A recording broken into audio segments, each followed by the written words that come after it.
Welcome everyone to our very first webinar where we're going to talk about strategies to profitably increasing fresh vegetable, berry, and fruit production in the warm and hot climates, with a focus on the cost-effective solutions to meeting the challenges and exploiting the opportunities created by COVID-19. So welcome, namaste, salam alaikum, chin chow, Sat Sri Akal. I must say I'm absolutely floored by the response to the webinar. When I was talking with our business development team globally, we thought it would be a good idea to share some of the strategies and learnings we've developed over the last 35 years. And so when we put the webinar together, we thought, oh, maybe we'll get 100 people. That'd be great.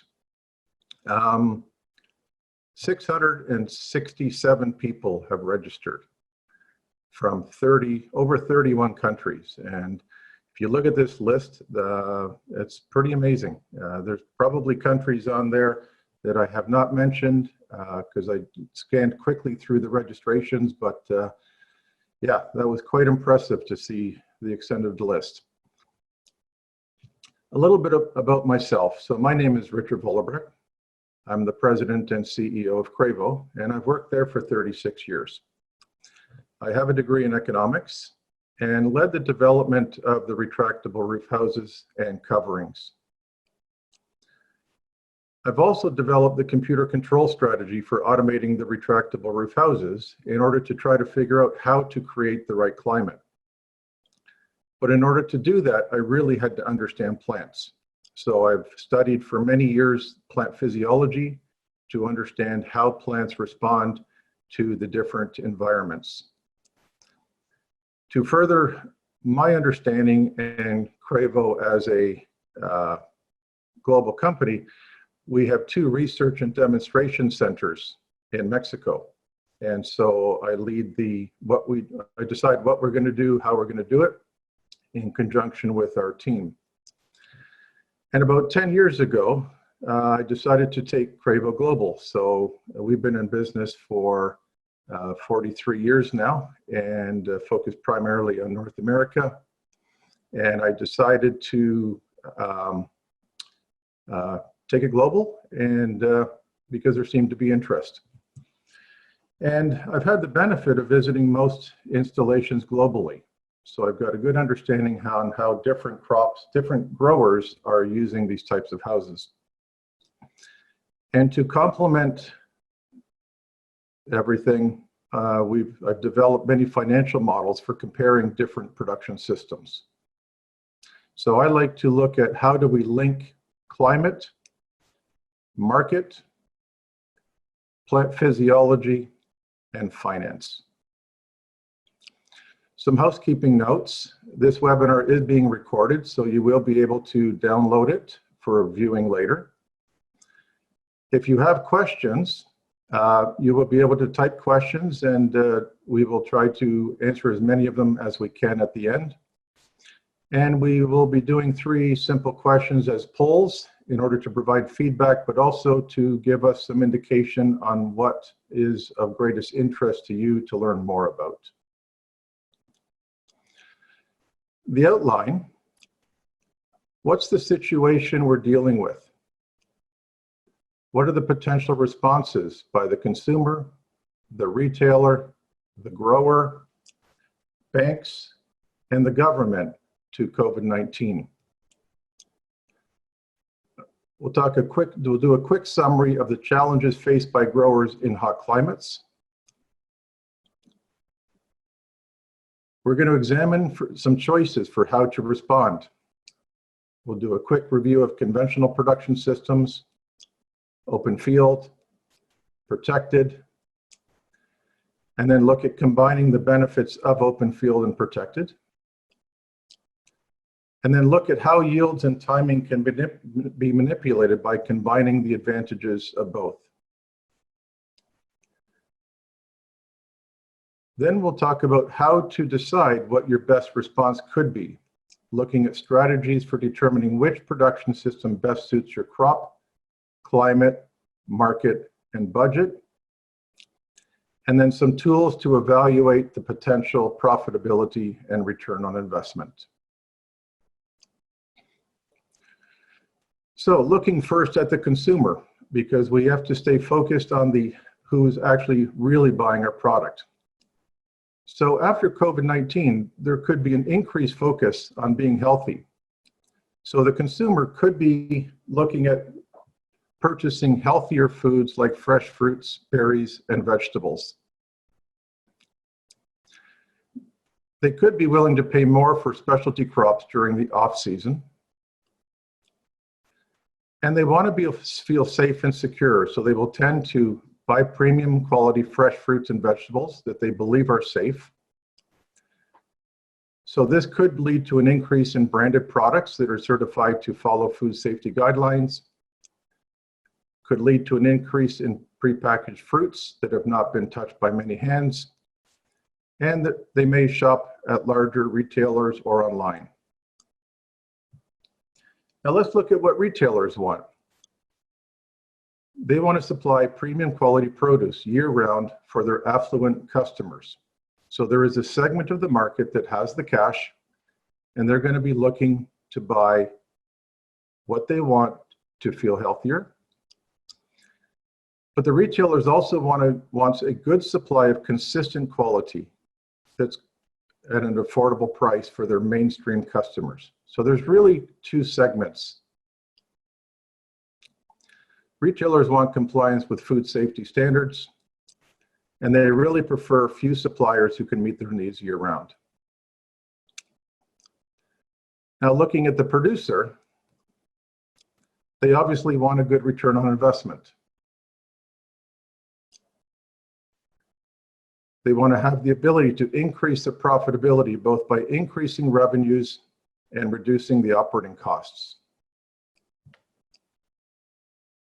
They want to be able to target the off-season or shoulder market to increase their revenue and improve the value that they bring to their produce distributor or retailer. And this is really critical because when you have a peak season, everyone's trying to move the product to the retailer. The retailer has the choice of who he wants to buy from, and the prices are low.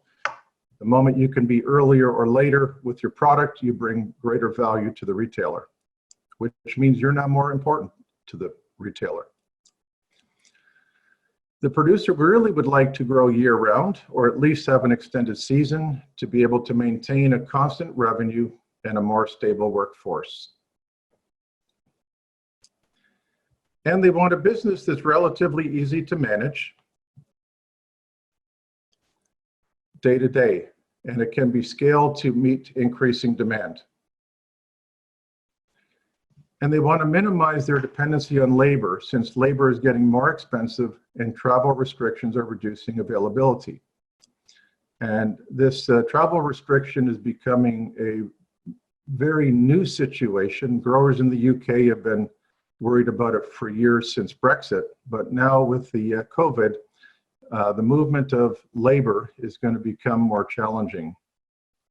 And I think with the unpredictability of COVID-19 in terms of its spread, that means the growers are going to have greater difficulty in being certain that they got access to the labor that they need. So labor efficiency is going to become key.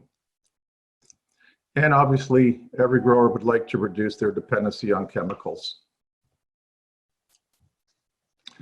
Now let's talk about the banks for a minute. The banks want to ensure that you have a secure revenue stream, because repaying the bank is dependent on you having a successful harvest. The bank wants to see that there's a clear strategy for long-term success. How are you going to position yourselves to be different from the mainstream?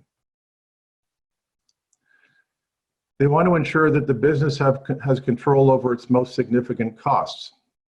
So if electricity is a big component of your production cost, growers do not have control over electricity. So it may be subsidized right now, but in the future it might not be. which all of a sudden puts the business at risk. The banks want to ensure that the business is flexible to react to changes. So this could either be a change in the marketplace where the product you are growing is no longer profitable, or a new crop has all of a sudden become more profitable. So here in Canada, where I'm calling you from, the cannabis industry exploded a couple years ago, and vegetable greenhouses were converted to cannabis. And now the industry overbuilt, and now there's cannabis greenhouses switching to tomatoes. And so a bank wants to see that there's the ability to react. And they also want to know that the asset and the business that they finance has a good resale value. So what's the potential exit strategy? So how you build your business will impact on its value, both if you choose to sell it, and when the bank's looking to finance it, they want to make sure that they also can sell it. So what do the governments want right now? Well, there's a lot of talk about increasing food security. They would love to see produce being produced closer to the consumer to reduce road miles. In places like India, where transportation is more challenging, anytime you can produce closer to the larger cities, you're taking pressure off the roads. Obviously, right now, food security is becoming a major issue, particularly, for example, in the Middle East. Increased food safety. Governments want to minimize the use of scarce resources like water and electricity. So in the Middle East, of course, water is a limiting factor. In South Africa, they don't have the most dependable electrical grid, and it takes a long time and a lot of money for governments to solve that problem. So anytime you can reduce the use of the scarce resources, the government looks favorably at that. And of course, now they're looking at trying to minimize the movement of labor, particularly across borders. And every government would like to provide more employment for their own people. So the key to long-term financial success will be to figure out how to design your business so that it meets as many of these stakeholder wants as possible. So it's not so much focusing on your business, it's focusing on the environment in which you are operating. So my focus today is going to be on the hot climates. So that could be right from Northern Australia all the way to Northern India, through the Middle East, North Africa, all the way down to South Africa, South Florida, Mexico, Central America, and Northern South America. There are many choices for how producers try to meet the needs of their customers. Most growers in warm and hot climates produce seasonally during the winter in the open field. So during the months of December, January, February, it's easy to grow in the Middle East, for example. It's very difficult to grow in places like Russia or Canada in the winter.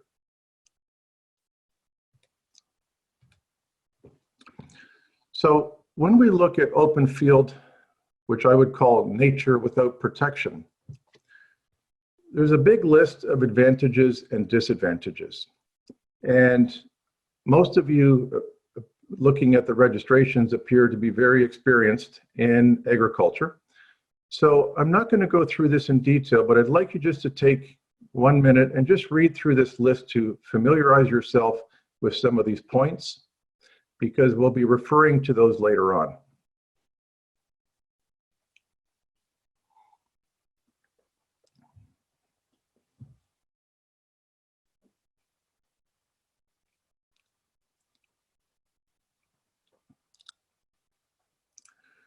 So when you think of the open field, I really think of it as growing when nature makes it easy. And in the open field, you have a low cost of production. It's easy to grow. There's lots of experience, but you have no control over the weather. So your yield is vulnerable, and you're pretty much guaranteed to be selling when the prices are low. Because as soon as the weather becomes adverse from winter turning to spring, the radiation's going higher, the air temperatures are going higher, and the plant's now suffering from heat stress, and so the yield and quality goes down, which is right when the prices start to go up. Other challenge open field growers face besides the weather include electricity, so it may be undependable or expensive, depending on where you are. You might have a constraint of poor soil quality. The big one is water. So in the Middle East, it's available, but it's expensive, except for in places where it's subsidized. Or you have problems with water quality, so you need to use desalination or reverse osmosis. Experience. In most warm and hot countries, growers only have experience in the open field. They have limited experience growing in some sort of protected environment. Financing is limited in many cases. Size, too small of an operation to be economically successful. This is a big problem in India, for example, where there's many small or marginal farmers, and they're each growing on a half acre, 1 acre, 1.5 acres, or 0.5 hectares. And that's really too small of an operation to be economically viable. And people keep trying to find ways of making it work. But when you do the numbers and look at it financially, you cannot be profitable on a 1 acre operation. And if you try to make an investment on that land, you're going to be in financial trouble.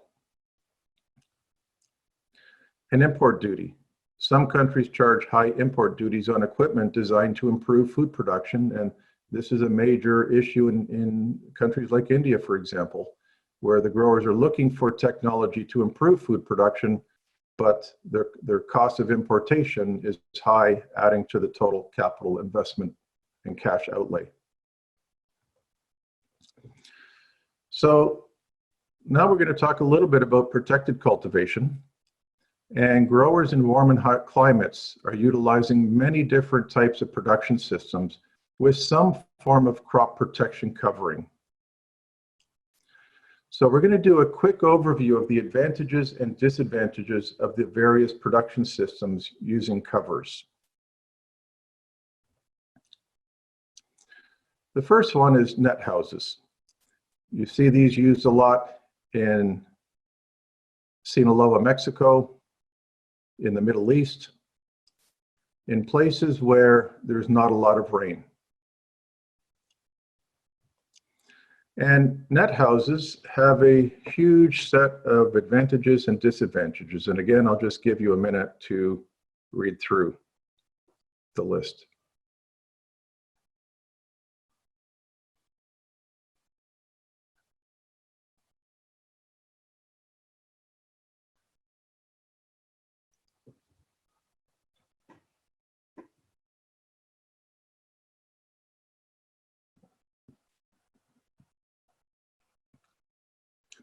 So when I think of net houses and I look at where they're installed, net houses are great for extending the season past what the open field can do, because they will protect the crops from the direct sunlight and keep the insects away. So if your normal open field harvest will be stopping in late February, for example, with a net house, you can extend the season into end of April, maybe early May.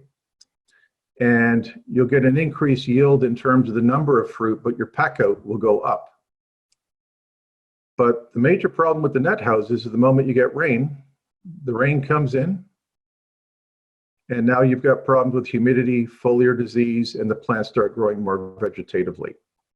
And if you do happen to have frost, you could lose your crop. And so in certain locations, I've seen people having to install plastic in the winter, then take it down in the late winter, and then they're installing shade cloth in the spring to try to extend the season as long as they can. And for places that are more coastal, net houses are quite vulnerable to wind damage, which can result in a total crop failure. So other growers have experimented with tunnels. And tunnels were originally developed in the UK for the strawberry industry, where it's more dark and cold and they need to make it warmer. So again, I'll give you a minute just to read over the advantages and disadvantages.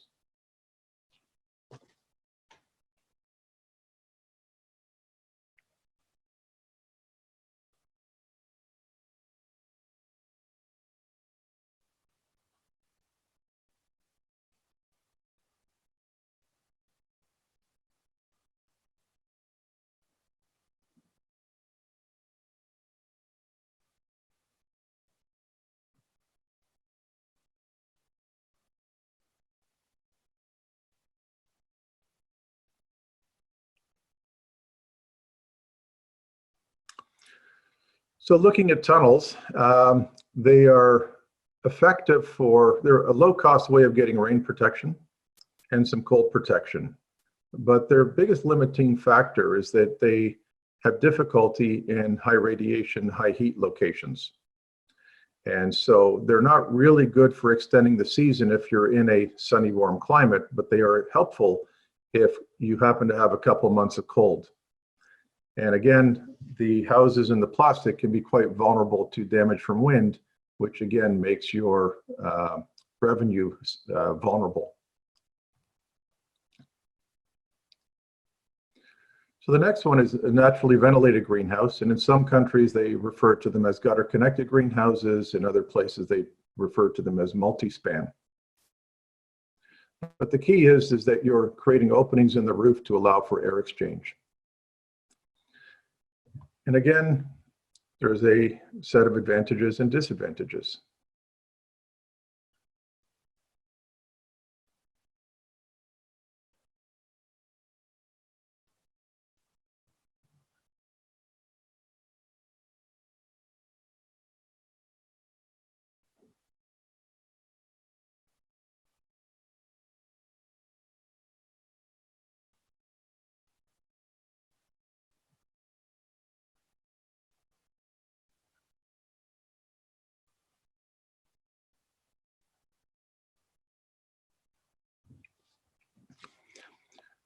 So with a naturally ventilated greenhouse,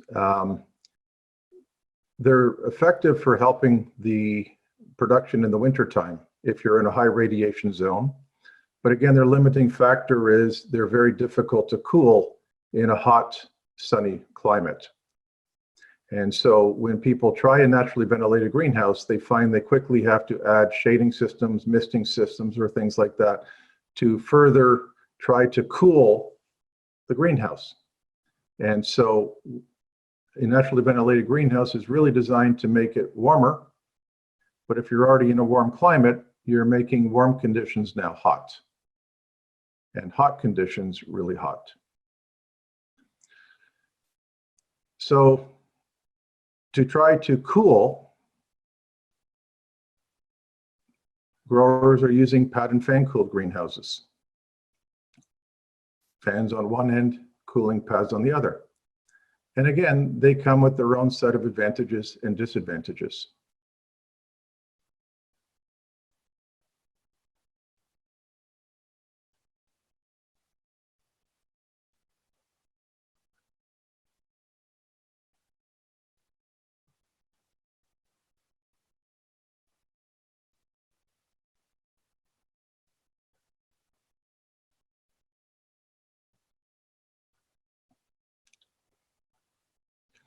So one of the biggest challenges with pad and fan greenhouses is that they use a lot of water and a lot of electricity for cooling. And so when you're in a hot climate, a pad and fan greenhouse will have the clear roof make it warmer, and now you're using more water and more electricity to cool. And one of the big problems is you're limited to 50 meters approximately from fan to cooling pad, which means you have to build many blocks of small houses. So what are the key learnings about the conventional production systems? Each has many advantages and disadvantages. It's impossible to prevent all the problems. There's many causes of reduction in revenues and many causes of increases in operating costs. The management of the business becomes more difficult as it expands because all the disadvantages equal problems. And so the more disadvantages you have, if you have a small operation, you have many problems that are small, but if you have a big operation, you have many problems that just became big. And no one system is optimal 12 months a year. So open field is great in the winter. Net houses may be great in the spring, but don't work in the summer. Naturally ventilated don't work in the summer. Pad and fan doesn't work in high humidity. So each of them have a set of challenges.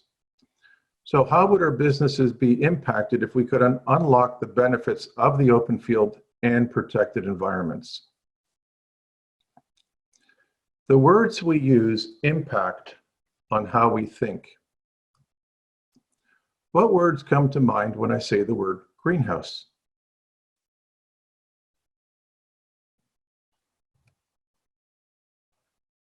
Here's a list of the words that come to mind when I think of greenhouse.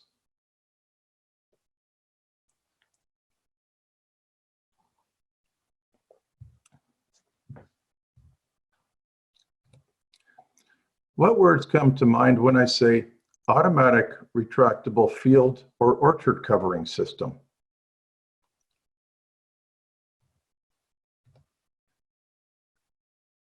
Do the same words still apply to automatic field and orchard covering system?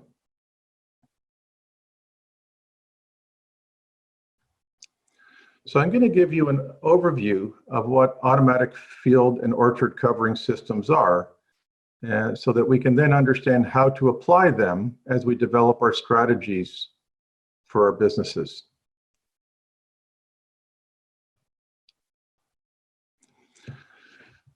So here you're looking at a retractable flat roof house, and one motor can close and open 9,000 square meters in only 6 minutes.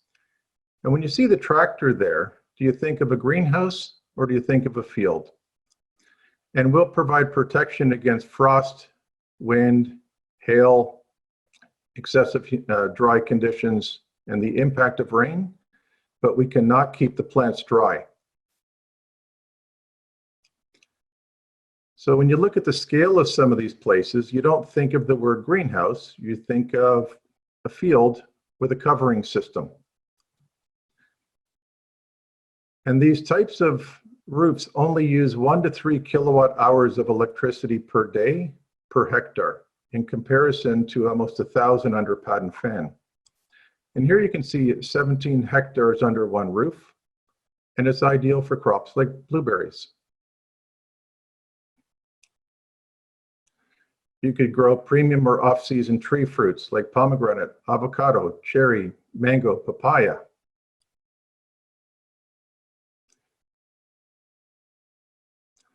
Or use it for season extension of field vegetables. And you will reduce your water usage 50 to 75% per harvested kilo compared to the open field. And if insect pressure is high, install insect net below the retractable cooling roof. And now you're combining the advantage of a net house with the climate optimization and protection of a retractable roof. But when crops must be protected from the rain, a peak roof is required.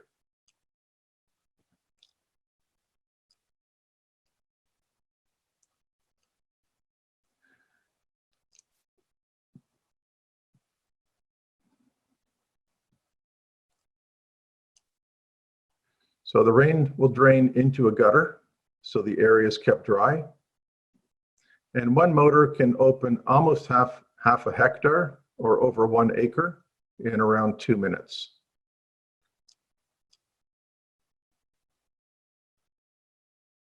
So here you can see a large installation of a peaked roof X-frame house over strawberries.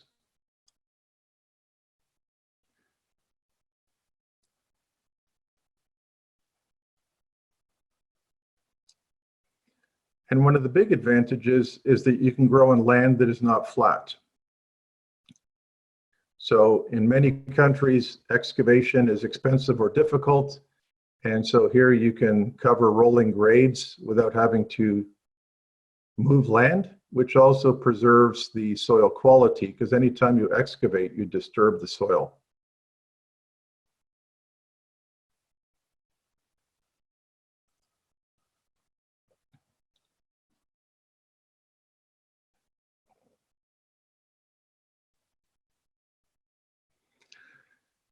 You can also install insect net under a peaked retractable roof. So again, you're combining the advantages of a net house with rain protection and climate optimization.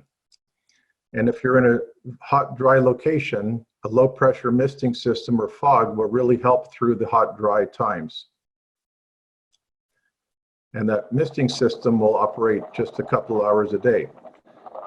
Now, wind speed or wind direction is not a limiting factor with retractable roofs. And in over 35 years, we've never had a roof blow off.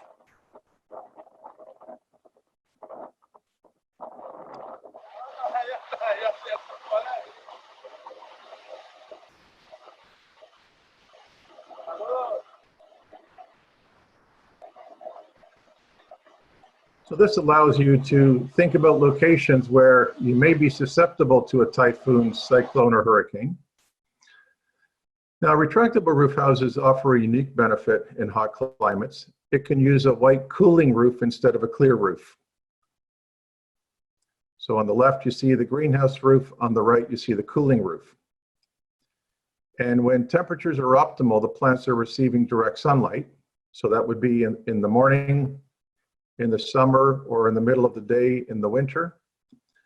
But as soon as the plants become too hot, an automatic white cloud closes and blocks the sun.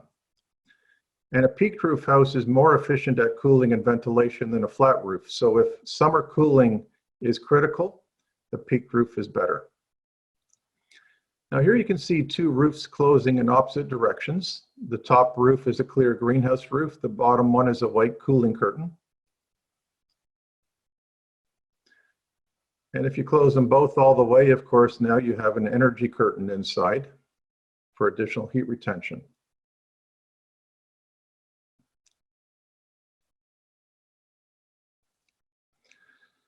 And when you close this roof, partway like this, if you stop everything right there, you've got the most efficient ventilation with no direct sunlight, no excessive shading, and lots of air exchange.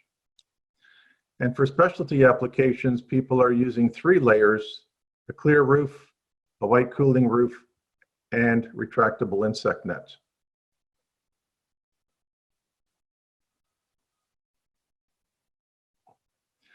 And to maximize the life of the roof covering, it's recommended to use the internal curtain systems for light and temperature control. And for crops that are day length sensitive, you can add a blackout system underneath. So now let's compare what words we used with the word greenhouse to the key concepts about automatic retractable field and orchard covering systems. So on the left are the words that we used to associate with greenhouse, and on the right are the ones that would be connected to the concept of an automatic retractable covering system.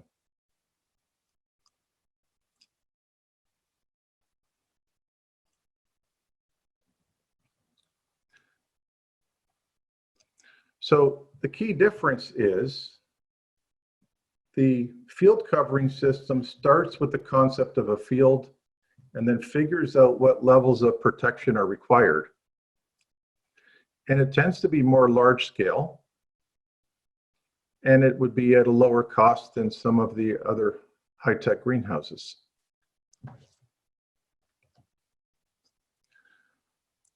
When we use a white roof covering, we refer to it as a cooling house. So a greenhouse to us is something that has a clear roof to build up temperatures when it's cold outside, but a cooling roof is designed to cool the plants when the roof is closed. So how do we use this tool to maximize our profitability? Besides protecting the plants from extreme weather, we also want to optimize the growing environment. But what does that mean? So I'm going to show you the impact of insect net and a retractable cooling roof on leaf and soil temperatures. And this video was taken at our demonstration and training center in Culiacan, Mexico in February. So it's not even hot yet.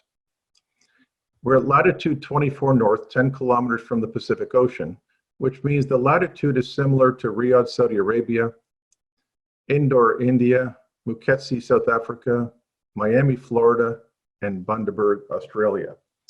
And that was really why we selected Culiacan, because the latitude is the most popular latitude worldwide for growing vegetables in the winter. And all those regions would love to extend their season from the winter to the summer. It is February the 20th, and we're in Culiacan, Mexico, and we are in a retractable flat roof house. And what we're going to do is check the impact of the insect net on the sidewalls on the soil temperature and compare that to the soil temperature under the retractable roof and in direct sunlight. So it is now 12:30 in the afternoon, and when we look at the soil temperature here under the insect net, we can see that it's 56 or 57 degrees under the insect net. When we go under the direct sunlight here, we can see that the soil temperature is now hitting 60, 61 degrees. And now we're going to go under the retractable white plastic roof. And we can see that the soil temperature is 41 degrees. So when you look at the difference between insect net, when we were reaching temperatures of 57, the soil temperature was very similar under the insect net in comparison to the direct sunlight. But we were approximately 13 to 14 degrees cooler under the white plastic. And if we look at the leaf temperature, we can see that the leaf temperature is 29 to 30 degrees Celsius under the retractable roof. And when we go into the direct sunlight, we can see that the leaf temperature is approximately 34 degrees, which is going to cause the transpiration rate to rise dramatically, causing these plants to go under a water stress condition much earlier than these under the white plastic roof.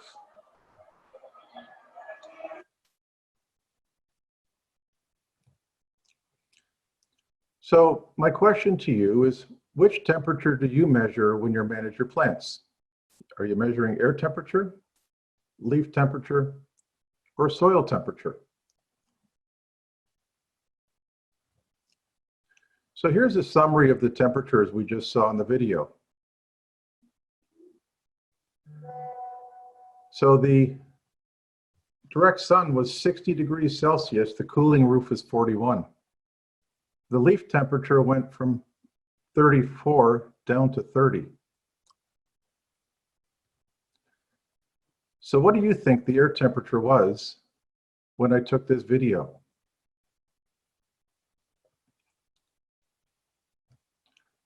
I'm not sure, as I didn't measure it, because I believe that it's more important to manage the plant than the air, and that the leaf and soil temperature will tell me much more about the plant than the air temperature will. And a very favorite example I use is if you weren't feeling well and you went to the doctor and you said, hey, I'm not feeling well, can you check me out? And if he came to you and he measured the air temperature and he says, hey, it's 23 Celsius, you should be feeling fine. Well, the air temperature has no bearing on how your body is feeling.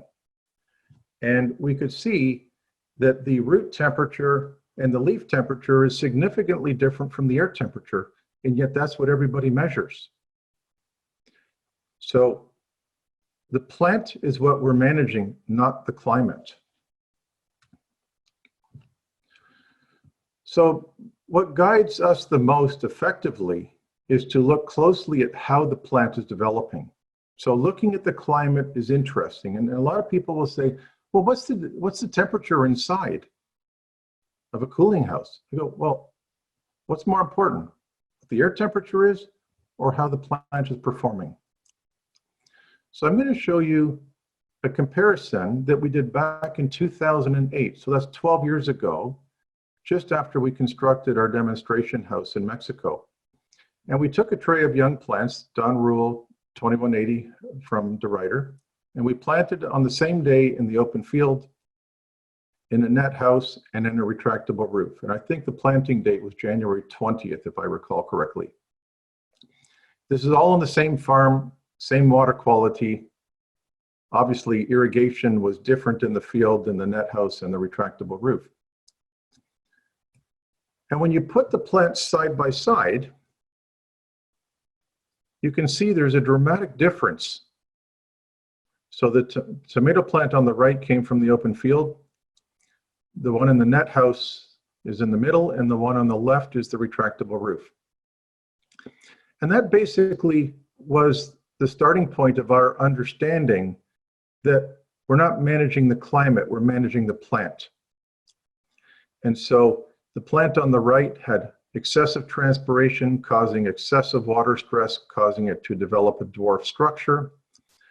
The plant in the middle of the net house never had direct sunlight, didn't have wind, was exposed to a higher humidity, and so it developed a low level of water stress, which caused the plant to put more energy into leaves and not into fruit.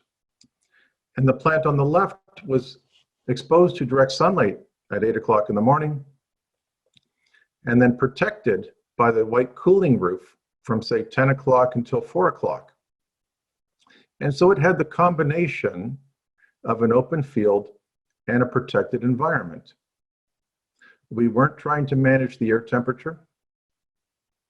We were trying to manage the plant. And so by looking at the plant structure, you can start to understand how the plant is responding to the environment you're in. And to me, that is the most important way of judging how you are doing in terms of managing the plant. So I don't care what your target air temperature or humidity is. I care, how does the plant look and how should it look? So now let's look at the impact of having insect net below the cooling roof. And so again, this is at the Cravo demonstration house, and it was on June the 1st, 2015. So this was the year that we built our new facility there. It is 1 o'clock in the afternoon on June the 6th, 2015, and we are in the Cravo demonstration greenhouse in Culiacan. And we're just going to look at the temperature and humidity differences between the retractable roof without the insect net and the retractable roof with the insect net. So currently, the outdoor black plate temperature is 39 degrees.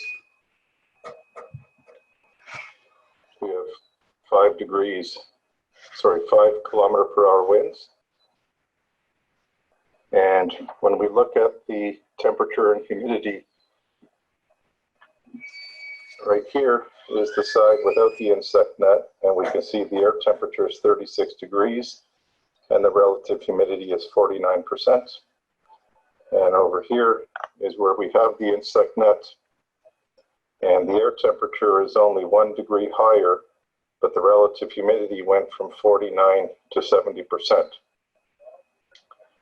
So what we're learning from this is during the high heat and humidity conditions, the insect net is helping to trap more of the humidity, and the plants are definitely performing better right now under the insect net because of the fact that the air temperature is similar, but the higher relative humidity is lowering the transpiration rate. Over here, without the insect net, we're running into a much lower humidity, and so to compensate, it would be ideal to add a misting system so that we can boost the humidity and help lower the air temperatures.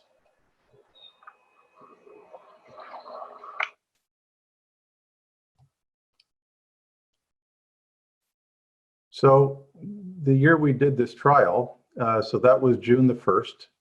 And on May the 5th, we had an independent testing agency in Mexico do a comparison of the Estefania yellow capsicum from Syngenta, where we compared the capsicum from this cooling house with insect net to just a conventional insect net at the top grower in Culiacan, which was located only 2 kilometers away from our demonstration site. So we had the same climate outside. Both had insect net, but this one had the cooling roof. And the cell wall thickness, or the thickness of the fruit, was 13 to 21% heavier in retractable, which means there was more kilos of fruit per box, which makes transportation more efficient if you're shipping long distances. The fruit was 40% firmer, which is equal to shelf life. And the fruit in the net house dehydrated 30 to 35% more after 15 days of post-harvest storage. And so not only is there a difference in the quantity of fruit, but changing the environment changed the quality of the fruit. So the improved quality was due to the roof being used to preventing dew accumulation at night. So the cooling roof was closed to stop any moisture from settling in the house, because this was 10 kilometers from the ocean. In the net house, the crops were wet in the morning, which created a more humid environment, leading to a more vegetative response. The roof was closed in the cooling roof between 11 and 4 to block the UV and infrared, which was now reducing the transpiration rate, reducing the fruit temperature. And we were now optimizing the transpiration rate of the plant by increasing the humidity level inside as the inside air temperature increased. So as we went from 30 to 35 to 38 degrees, we would continue to increase the humidity levels in order to reduce the transpiration rate. So key learnings so far. Air temperature does not equal plant temperature. So this green pepper was grown outside in Culiacan, Mexico. You can see the fruit temperature was 39 degrees and the air temperature was 28.9. So for those that are growing capsicums outside, you probably have 30% sunburn, and that's due to the sun causing the fruit temperature to increase. And the second one is managing humidity does not equal managing transpiration. So again, are we managing the climate or are we managing the plant? So let's talk a little bit about the plant management strategy. If the plant temperature is too cold, we want to increase it by closing a roof. If it's too hot, we want to reduce it by closing the roof. If the plants are not losing enough water, we want to make them lose more water by retracting the roof. And if the plants are losing too much water, we want to reduce the amount they are losing by closing the roof. So if you think about it very simply, if the temperatures are between, say, 17 Celsius and 28 outside, you have perfect conditions outside. And so the plants are grown in the natural outdoors to realize the benefits of outdoors.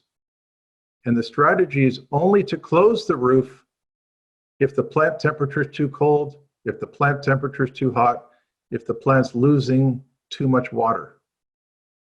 And for the rest, we would close it if it's raining, if there's hail, and if there's too much wind. The ability to optimize the plant temperatures and transpiration impacts on what crop we can grow, which market are we chasing, domestic or export?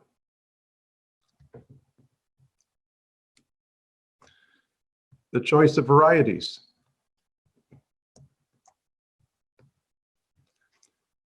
Our yield, the fruit size, the firmness, the bricks, the percent number one quality, our target harvest window. Are we trying to go early, late, or off season? Our planting strategy, one long cycle or several short cycles. Our transplant date, our plant density, our choice of hydroponics or soil, which together determines our overall profitability and return on investment. So the strategies to long-term financial success is to invest appropriately to ensure a reasonable ROI can be achieved. So you have different options. You have to figure out what is the appropriate investment. To ensure you get the highest prices, are you going for premium quality or off-season? We need more number one quality and we need bigger fruit. To ensure that our yearly operating costs are minimized, we don't want to use a lot of electricity, we don't want a lot of water for cooling, and we want to reduce the amount of labor required to operate the houses. To make the business easy to manage, we want quick reaction to changes in the weather or market conditions. To increase the focus on strategies to prevent problems rather than treat the symptoms. I like to refer to this as fire prevention rather than firefighting. We want easy automation because we don't want the management to become excessively complicated as the business grows. To maximize the long-term viability of the business, we have to minimize the risk of a major crop loss due to frost, wind, hail, dust, or excessive heat. Minimize the risk of damage to hail or winds. Be adaptable to grow different kind of crops and build the business so that it can be acquired. And the more of these strategies we can implement in our plan, the greater the probability of financial success. So now I'm going to look at some rough numbers on investments. And we're going to use this as some, when we start to get to the financial models. So what's interesting is, first of all, we have people who are going to talk in acres. Some people refer to hectares. If you come more from the greenhouse world, you think of price per square meter. If you come from the field or orchard world, you think more in terms of hectares, not square meters. So a range of investment for the materials depends on whether we're looking at a flat roof or an X-frame. So these first set of materials is CIF your port. And you can see how the pricing changes based on, as the area gets bigger, the price changes. And the price range is large because of the options. So do you want bird net under the retractable roof? Do you want insect net under the retractable roof? Do you want retractable insect net? Do you want rain protection or not? So all these factors will influence on which model you're looking at. So people will frequently ask me, you know, how do you look at return on investment? So I'm going to show you the example that I use when I'm trying to evaluate a new crop in a new country where I don't have a lot of experience. And so for this particular example, this gives us a range, a target cost including installation. So you can see that on a per square meter, you're going to be somewhere between $23 and $32 a square meter. And of course, keep in mind, because we have over 600 listeners right now, we've got people from developing countries and advanced countries. So the price for installation will vary significantly depending on which country you're from. And so for those that come more from the open field or orchard, they're thinking in terms of investment per hectare, not per square meter. So here's a quick way that I would evaluate the potential ROI. So let's assume that our investment per square meter is $270,000 per hectare. And our target payback is 5 years. So if I take 270 divided by 5, that gives me $54,000. So that means I need to generate an incremental gross profit per hectare of $54,000 to achieve a 5-year ROI. If your current profit per hectare is $50,000, then that must come from a combination of increases in revenue and reduced operating costs. So how we achieve the higher profitability depends on what you grow.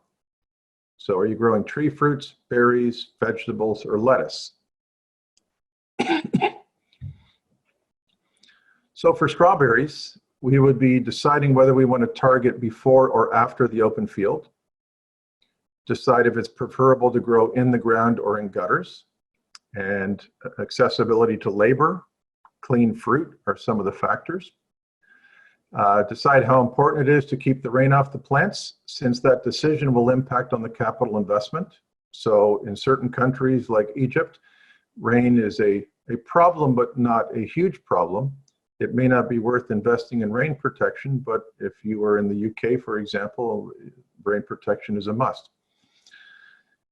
Decide on planting density, choose the right variety, and the major limiting factor on strawberries is your nighttime temperature. So we can regulate daytime temperature by using a roof and a misting system. But if your nighttime temperature is 30 degrees, unless you have a way of reducing it, that will become the limiting factor on how the strawberries will perform. So you would use a greenhouse roof to target fall production. Sorry, you'd use a cooling roof to target fall production. So here on the right, you can see a white cooling roof, and on the left, they have a clear greenhouse roof. So they're growing strawberries in raised beds here, and here we have it in raised gutters.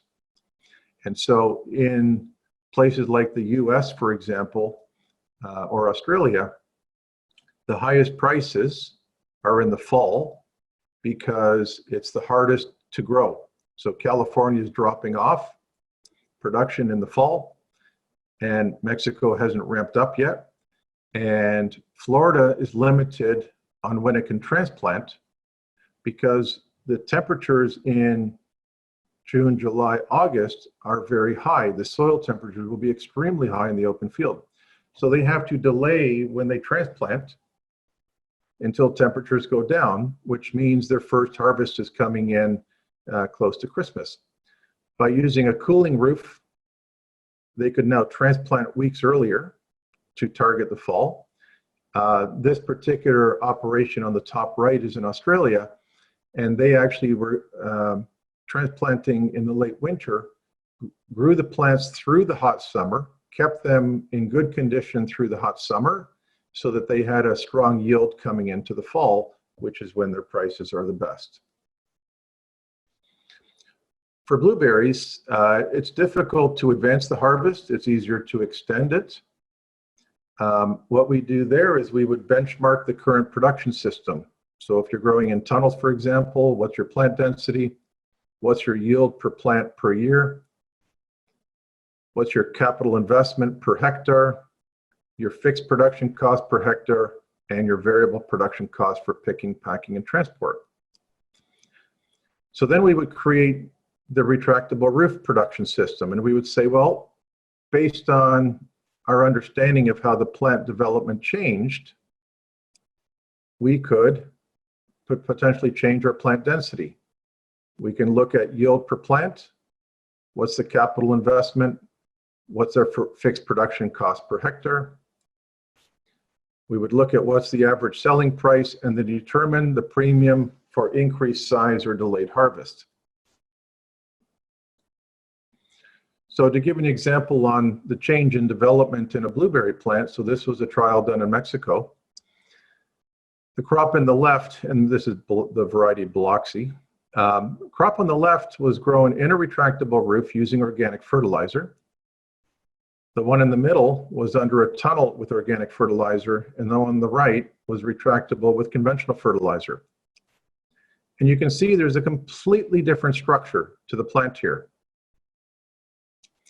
The tunnel, we've got lots of vegetation at the bottom, but not a lot of strong shoot development. So the tunnel environment was causing a vegetative response in the plant. So they needed the tunnel for rain protection or frost protection, but the response of the plant to the tunnel was to grow vegetatively. And you can see the picture of the retractable in the tunnel, sorry, the retractable with organic and the tunnel with organic. There's a complete different appearance.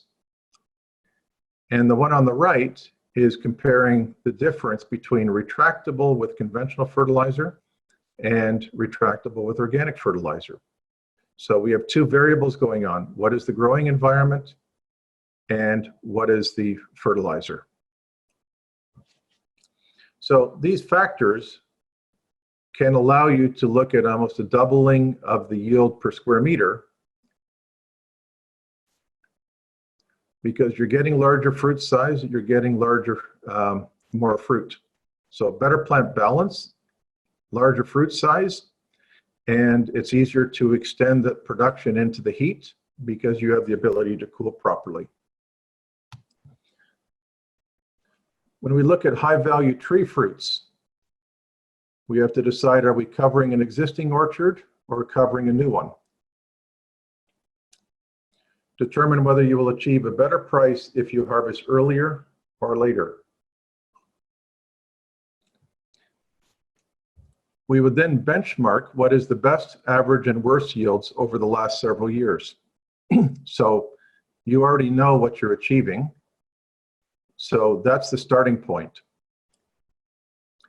Determine the best, average, and worst pack out. So what you harvest and what you ship. The difference is, well, how many number one quality is it? If you're covering a new orchard, we would look at what variety, which rootstock, what planting density, and what pruning system. And that would be done in conjunction with the genetic suppliers and the growing consultants who understand how the plants are responding in that particular growing environment. And then create a potential model.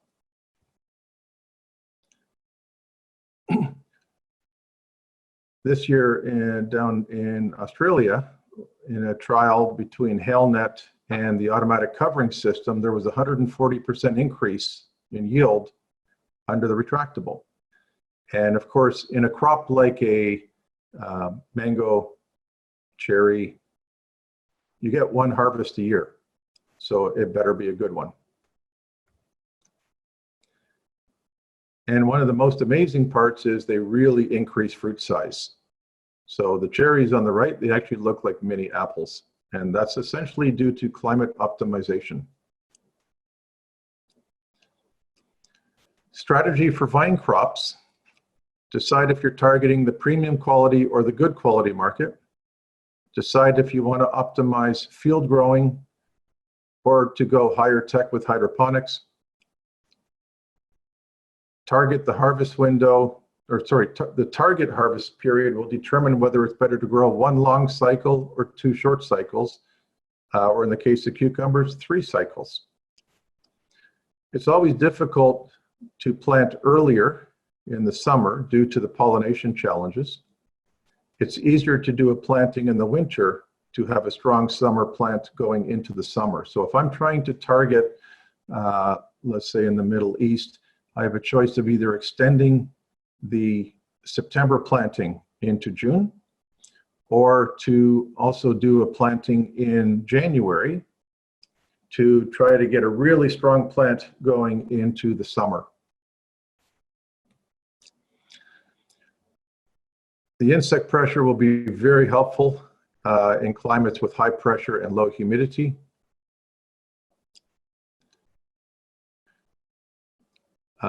Cucumbers have proven to be especially interesting in retractable organic cucumbers, particularly because when you have the ability to keep insects away with the insect net, then regulate the transpiration rate by controlling sun and humidity, it helps reduce the chance of red spider.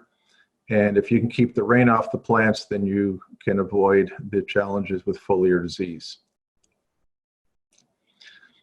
Lettuce in the desert and the tropics. So picture on the left is from Australia, where they're growing, they had 50 degrees Celsius through the summer. And the picture on the right is from Miami. So that's in the tropics. And so they're growing lettuce using a floating raft system.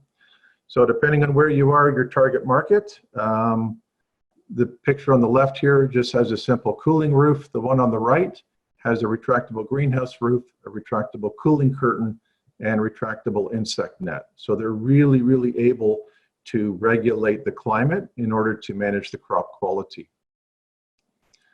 So how can you predict whether your plan has a chance of succeeding? Benchmark your plan against conventional production systems. The type of return on investment model that you will use will depend on whether the crop harvests once, like a cherry or pomegranate. And that basically says it's a seasonally sensitive crop. So you need a winter chill cycle, then a spring flowering, and then a harvest.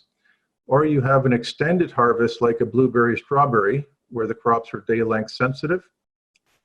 Or you could have multiple planting cycles like a tomato or cucumber, which is not really season or day length sensitive. So before we get to the financial models, we'll take a very quick poll with some sample questions.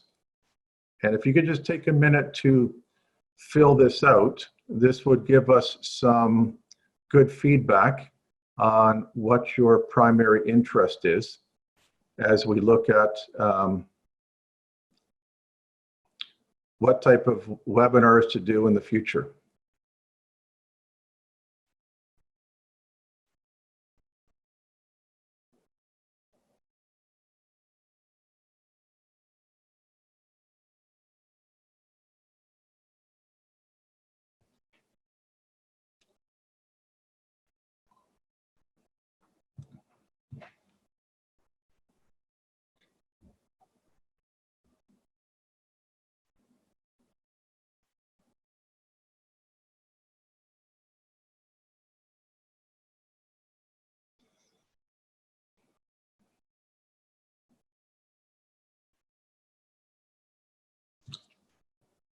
Okay, we'll go 10 more seconds.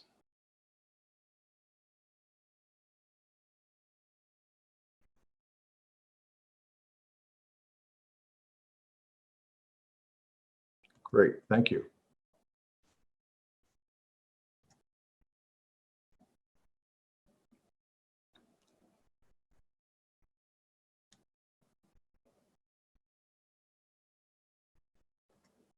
Okay. So now we'll go to the next question.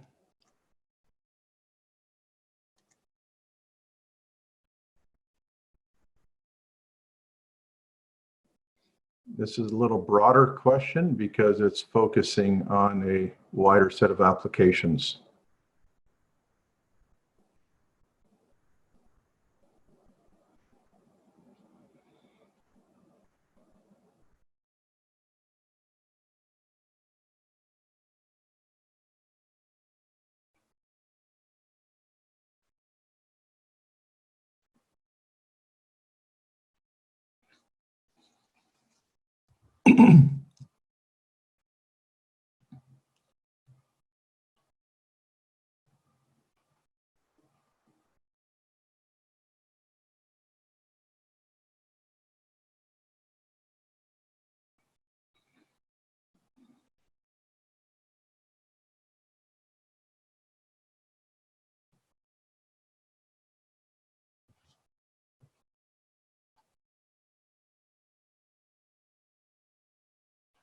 Okay, another 5 seconds.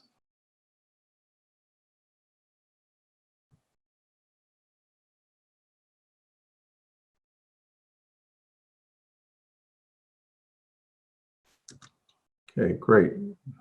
Share the results.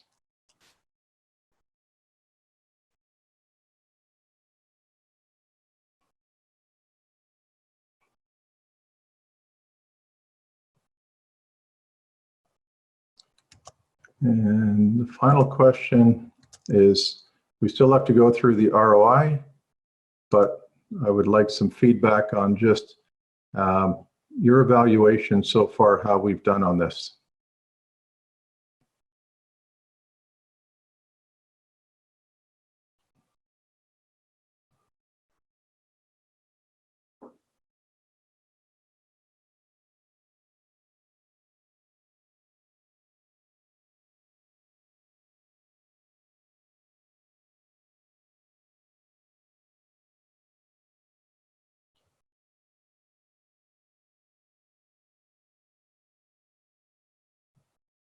Okay, another 5 seconds.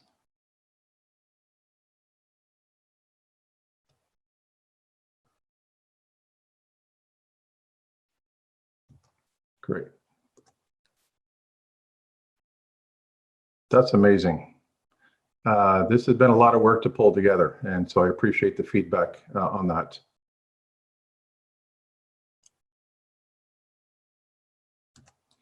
Great. Thank you very much. Okay.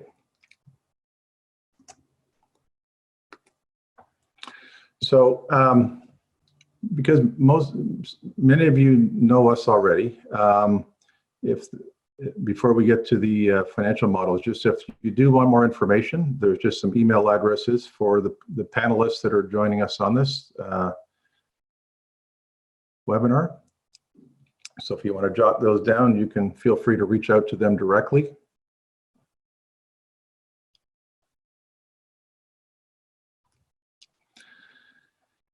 And to get more targeted information to your interest,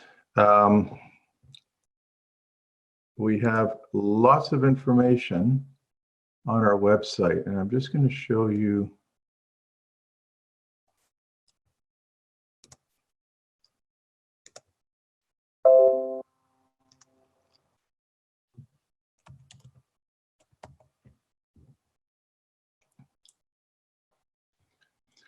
And the problem with websites, you never know what's in there till you get in there. And so we spent about an hour and 15 minutes going through the details, and I'm going to show you how do we summarize what we do in 2 minutes.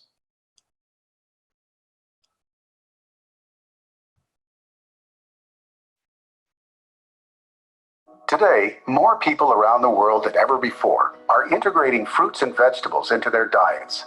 And as a result, retailers want to have stock available all year round. But there are several big challenges that growers like you are facing to meet this increasing demand. Extreme and inconsistent weather patterns result in inconsistent supply. Input costs are frequently rising faster than selling prices.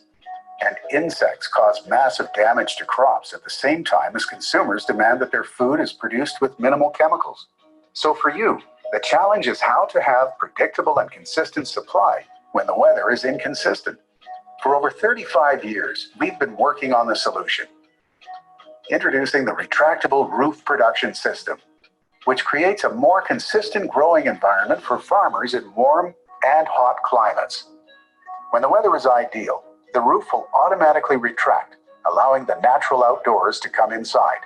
When cold, rain, or hail comes, the roof will automatically close to protect the plants. And when there is high summer heat, the roof closes 80% to protect the plants from direct sun, while also allowing for ventilation and cooling. The system is very efficient, as it requires only 1 to 2 kilowatt hours of electricity per day, per hectare, and requires minimal water for cooling when temperatures exceed 35 degrees Celsius. Cravo houses have proven to resist damage from hail and major storms, such as hurricanes and cyclones. By working with Cravo, you can create optimum growing conditions year-round to produce crops with larger size, with higher yields, longer shelf life, extend your harvest season, or target a completely different harvest season. Together as partners, we will create an innovative production system to meet your market opportunities and climate challenges, while targeting a 3 to 5 year return on investment. Join us as we continue to build production systems of the future that combine nature and protection to create superior growing environments.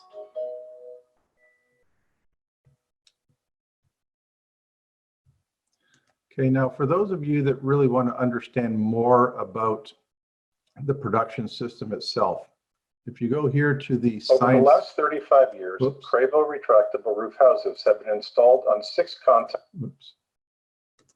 Okay, if you go back here to the science behind the retractable roof production system,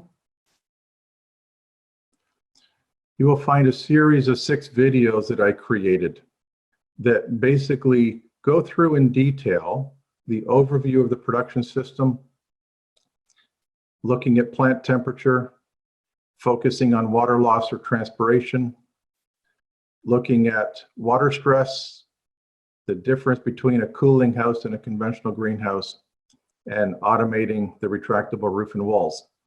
It takes approximately 1 hour to watch all 6 videos, and I think you'll find it gives you a really good background. It goes, much deeper than what we can do in a webinar here.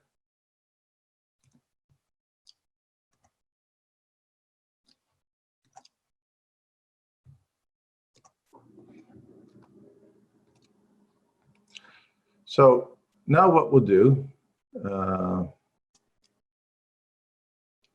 we're going to go to a sample return on investment model.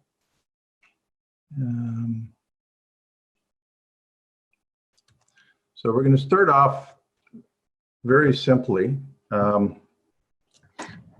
As I mentioned earlier, we have models for tree fruits and then crops like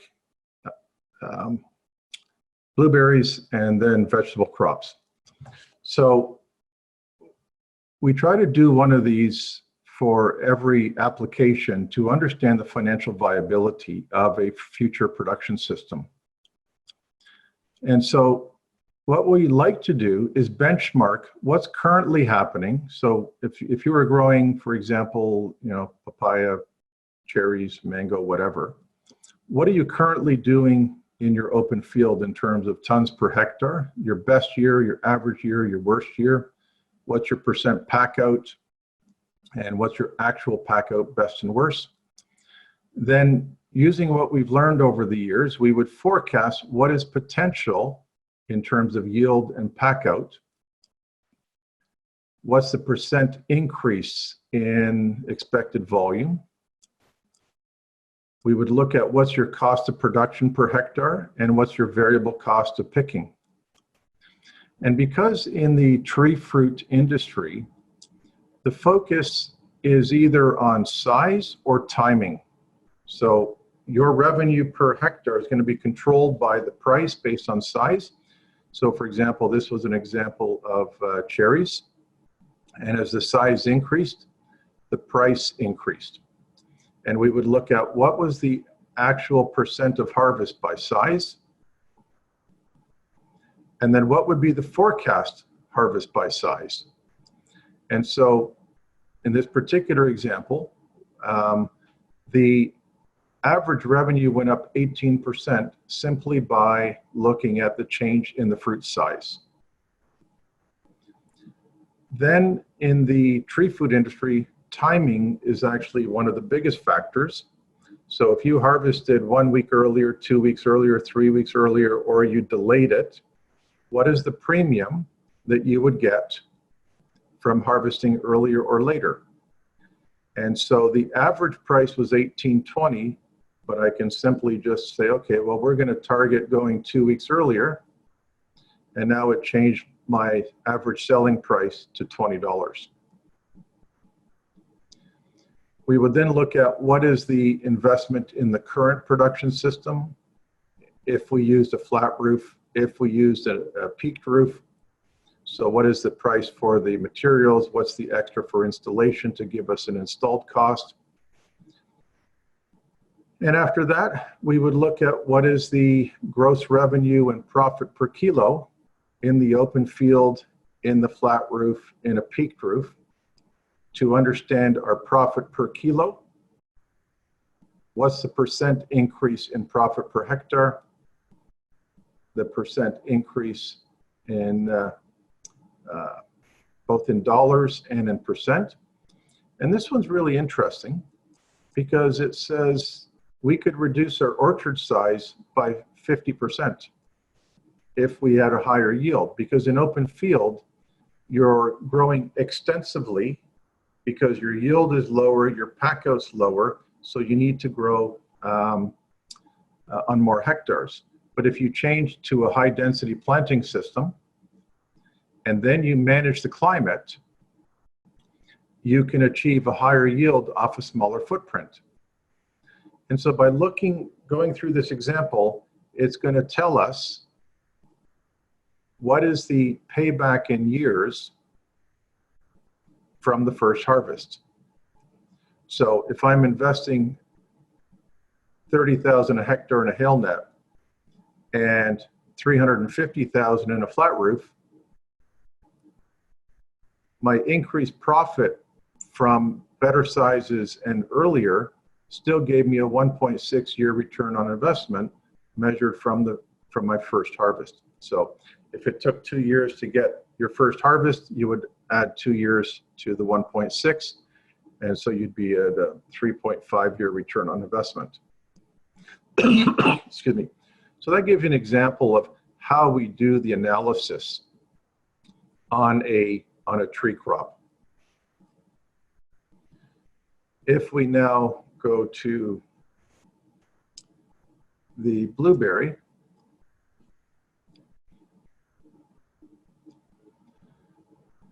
so what we do there is we will benchmark what's currently happening in the tunnel. So we're growing in a tunnel that's 8 meters wide. We have 3 rows per tunnel. The pots are spaced 60 centimeters apart, which gives me a plant density of 6,250. What is my target yield in my first year, second year, third year in a tunnel? And then we would do the same thing in a retractable roof. And we'd say, okay, instead of a tunnel 8 meters wide, we have a house that's 9.6.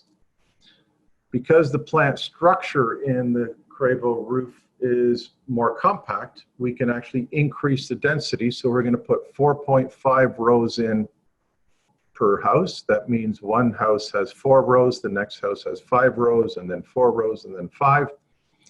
And we can go 50 or 60 centimeter spacing, which means I potentially could have a 50% increase in plant density simply because I had a better environment and the plant was growing a more compact structure.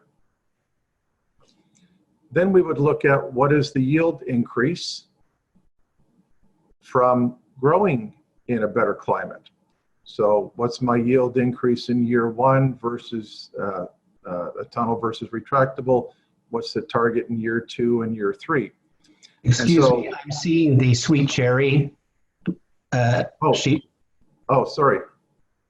Then I'm going to have to reshare.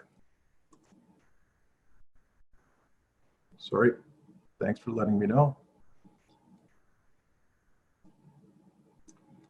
Okay. Thanks, Ben. Okay, so going back here, we've got 8 meters in the tunnel, 3 rows, 60 centimeter spacing gives us 6,250 plants in the tunnel. 9.6 in the retractable, 4.5 rows per house, 50 centimeter spacings. So I can do 50 or 60 centimeters and it'll change my plant density. And then we look at what's your current yield in the tunnel. So if you're in a place like Mexico where they have more experience, or you're in a place like India where they're still learning, so what's your starting point? And then what's the expected yield? So I can make whatever assumptions I want here on the yield. And that would be in conversations with the grower. So the combination of plant density and yield meant that we could increase potentially the yield of the blueberry per square meter by 163%. We would then analyze what is the cost per plant, what is the cost for the pot, what is the cost for the substrate, because if I'm spending $9.50 per plant and I have 6,000 plants per hectare or 9,000 plants per hectare, that's going to change my investment for plants, pot, and substrate. So then I look at what is the material cost of the house. So if I'm growing under a tunnel, I've got a price for the materials, a price for installation, which is the total cost. And then I've got 150,000, for example, on the flat roof, 30,000 for installation for a total cost. I have to look at my hydroponic system, my ground cover, to understand my total CapEx. And this is where it gets really interesting, because an initial approach or initial look would say, well, if I'm used to spending $47,000 for the tunnel and a flat roof is $200,000, that's a lot of extra money. How am I ever going to pay for that? And my total CapEx, though, by the time I take my plants plus my structure, I'm at 106 versus 294. So you can see that's almost triple the investment. And now I have to look at what's my yield per hectare. So here I went from 10,000 to 26,000 per hectare. And I can look at what is my average price that I get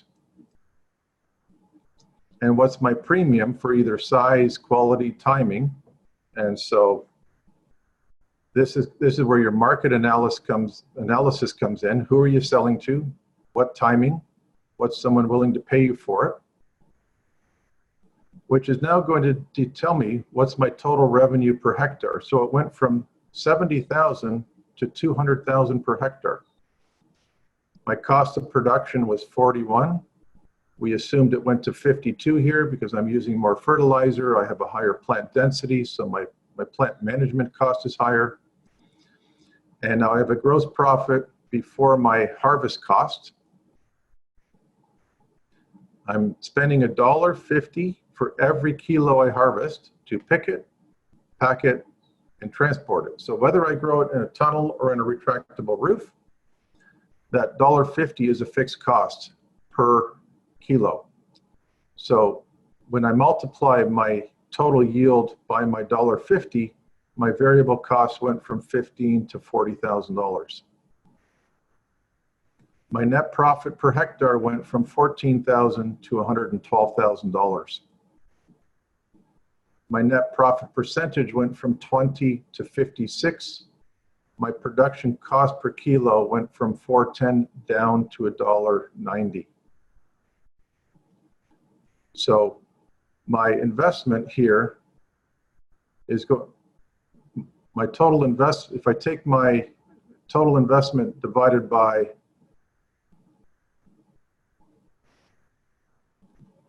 my gross profit is going to give me a payback number.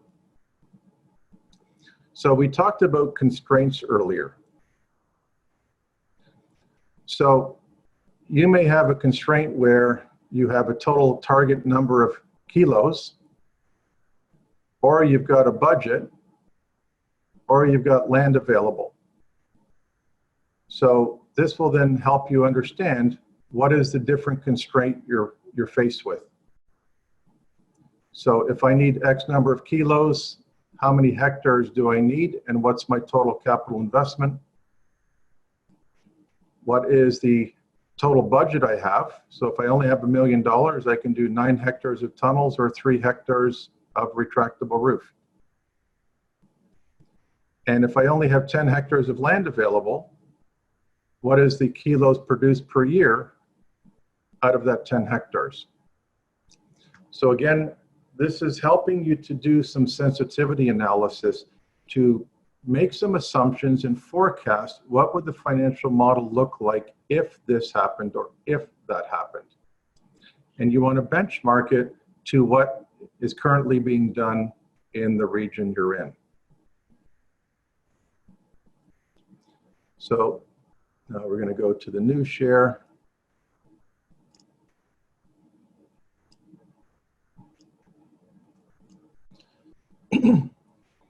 So here's the vegetable one, gets to be a little more detailed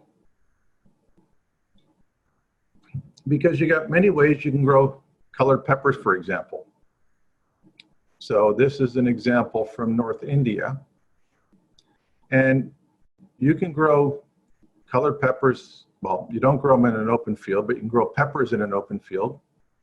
You can grow them in a net house or a tunnel, a poly house, a pad and fan cooled house, a retractable flat roof house, a retractable retractable X-frame with soil, or a retractable X-frame using hydroponics. So you actually have 7 different ways you could grow a capsicum. And if you want to be successful long-term, you want to make sure you're the low-cost producer with the highest quality out of all 7 production systems. Because if you have a financial model that shows you will be the low-cost producer, you will be successful in the long term. And so what we do is we start off with a market analysis. And we say, okay, what is the market price per month? 50 rupees up to 80 rupees, 80, 80, 80, down to 70, 70, 70. What is the percent of harvest coming from each month? So in the open field, 20, 50, 30. If we go to tunnels, if we go to a greenhouse, a flat roof, an X-frame. So we would try to understand what is our harvest curve, because 1 kilo harvested here at 50 rupees has a different value than the colored capsicum harvest here at 80 rupees. So this is the this is the price curve of colored peppers in India. So obviously you want to be targeting the highest price window. Now when we look over here, this is the production curve. So this is the percent of production that's coming in a certain month. So if I'm in the open field or a net house, I've got a really high peak over several months, which basically says I'm supplying at the same time as everybody else. If my retailer wants me to be in the business longer, I need to figure out how to stretch this curve, because I don't want to be just supplying the retailer for 3 months, because then I'm not special to him. I want to be special to the retailer because I need him during this time and he needs me during this time. So by building your business model, understanding the need of the retailer and the market price, you can develop a strategy of how to manage your operating costs and maximize your revenue. And so this is an example that goes into pretty great detail, looking at all the different expenses you could be incurring, the revenues, the investments, the cash flow, the payback in years, the profit per kilo. So because we have people from over 30 countries on this webinar, this is just to give you an example of how we have 3 different financial models to target the tree fruit, a crop like a blueberry, strawberry that gives us an extended season but is day length dependent, or a vegetable crop. And so I see we have 20 minutes left in the webinar. So with that, I'd like to open it up to questions and ask the panelists to unmute. And so the panelists that we have on here, we have Rajendra Kumar from India. We have Yosun Cengiz from Turkey, Bede Miller from Australia, Robert Rauhoff from Holland, Ben Martin from Canada, and Carlos Ruiz from Mexico. So I'm just looking at the questions here now.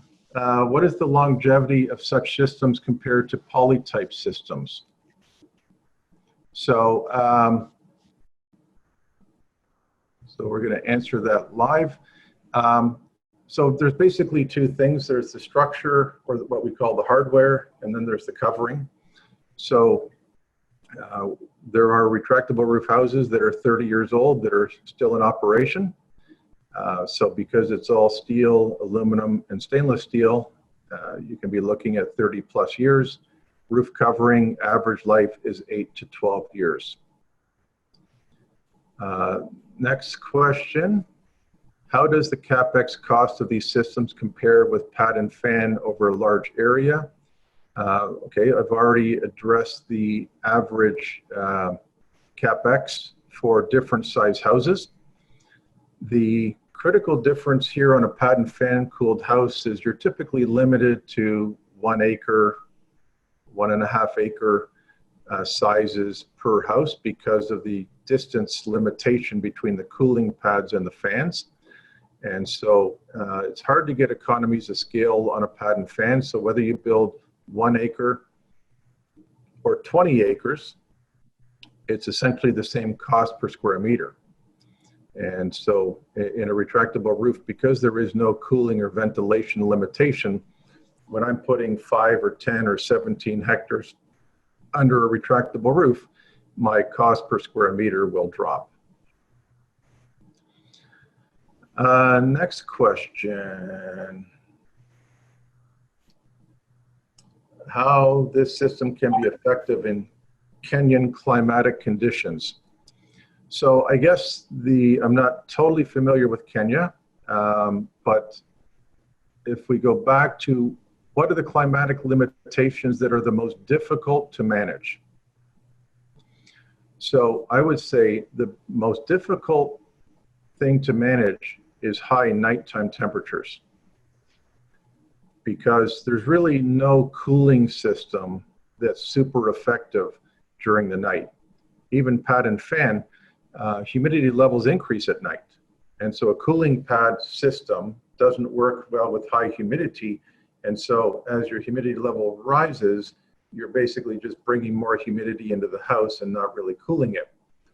High elevation is your biggest benefit. So if you can find a sunny, hot place in the daytime that has a high elevation, so you have cool nighttime, that is magic. So for example, in Mexico, we have our one demonstration house in Culiacan is at latitude 24 at sea level. Our other demonstration center is similar latitude, but I think it's 1,100 or 1,300 meter elevation. And we're growing the same strawberries, blackberries, raspberries, blueberries, same varieties, oh, and figs, same varieties at high elevation and low elevation to understand the climatic limitations. So a retractable roof gives you a lot of control and flexibility, but it's not perfect. It cannot do everything. It can't do everything. And so high nighttime temperatures is the #1 limiting factor. So I think Kenya's relatively high elevation. I think it would work extremely well. Let's see. The next one, what type of Cravo A-frame would you recommend for Joburg, South Africa, where the temperatures in the winter months fall below 0, -3 Celsius? Yeah, that's a great question and very easy to answer. In the video that I showed of the triple layer retractable roof, that actually is in Brits, South Africa, just an hour outside of Joburg. And so they have a clear roof for the winter protection and rain protection. They've got a cooling curtain for the hot summer. Oh, and of course, hail protection as well is a big thing in Joburg. And then they added the insect net because they're doing some sensitive crops. I think it was cucumber and watermelon.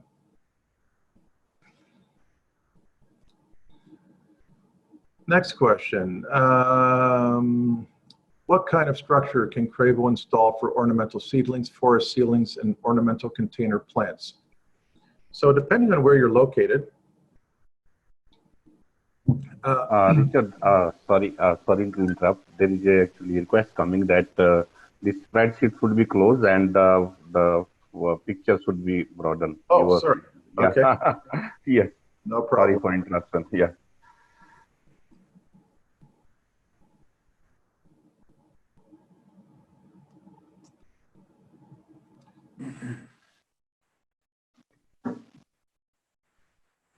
Okay, perfect.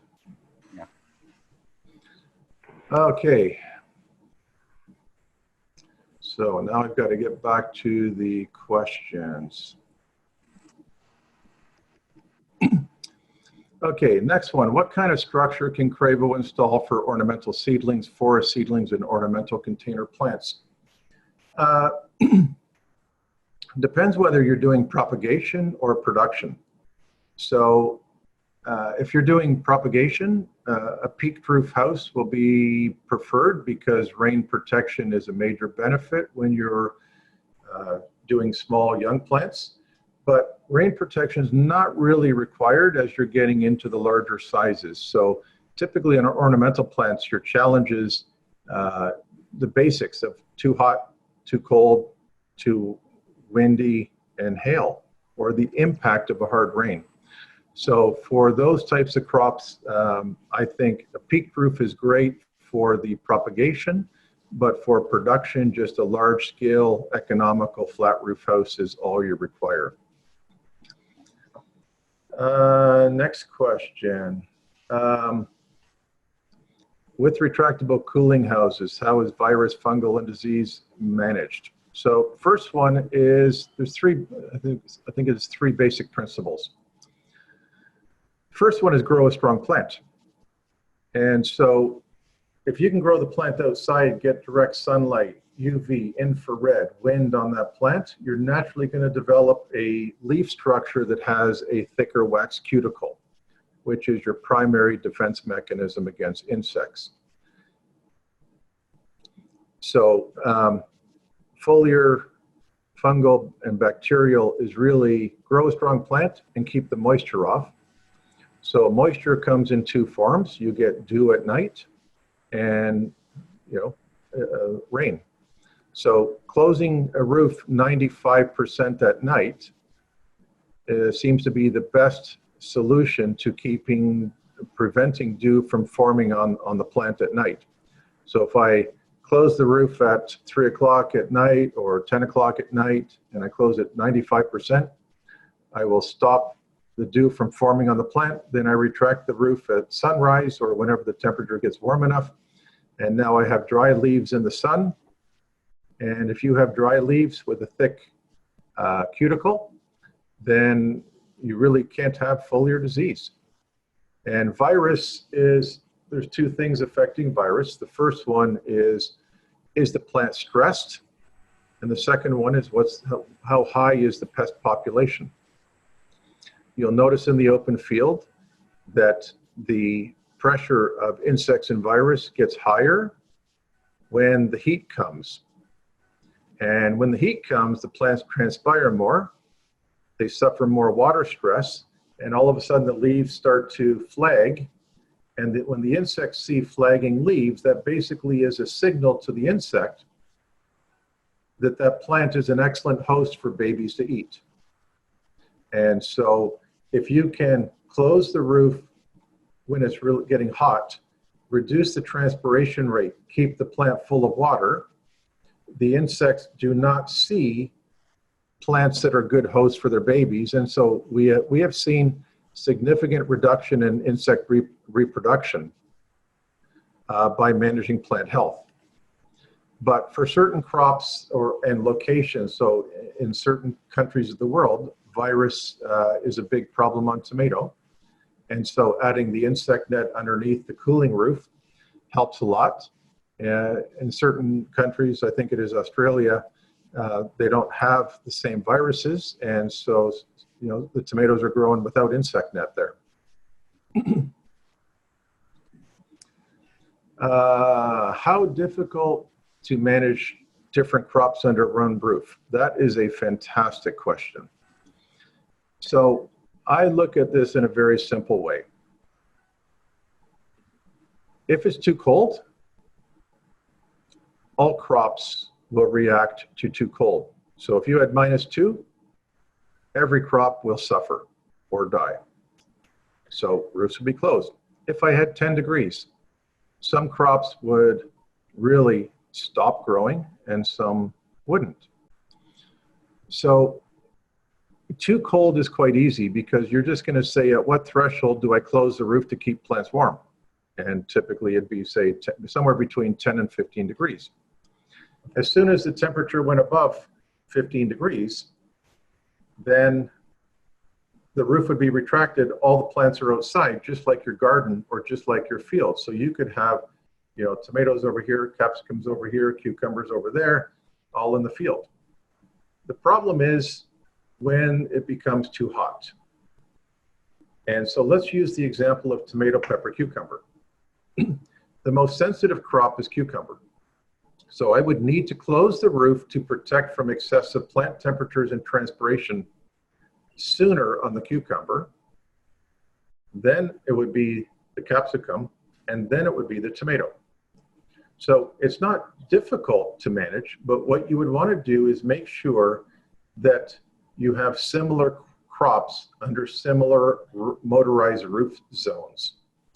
So when you go back to the principle of a field, if you had a 5-hectare field and it was a third, tomato, pepper, cucumber, I would want to make sure that the motors that are controlling the roof are grouped so that all the motors are closing the roof at the same time over the cucumbers versus the tomatoes versus the peppers. And you would also obviously want to make sure that the irrigation is zoned the same way. So as long as you have similar crops under a similar roof zone, it's easy. In our demo house, we've done tomatoes and peppers under the same roof, and that's fine. It's optimal to have them under separate motors, but it works.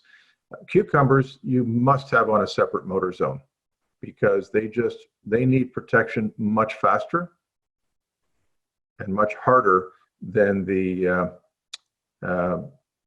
capsicum or the tomato. The rule of thumb that I use is I look at the size of the leaf. The bigger the leaf, the more surface area to lose water, the faster it needs protection.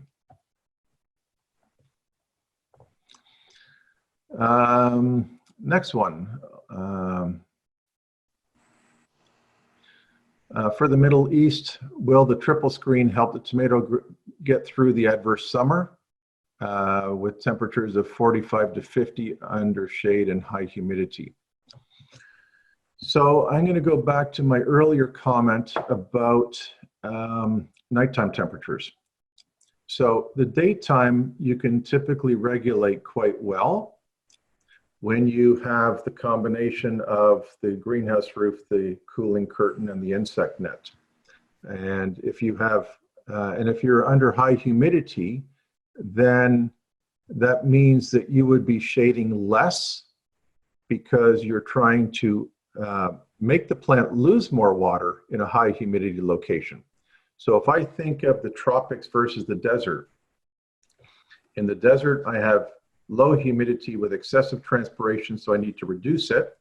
If I'm in the tropics with a high humidity, I actually need more direct sunlight to increase the leaf temperature so that the plant transpires more. And so whether you're in the tropics or the desert, there's this optimal range of transpiration.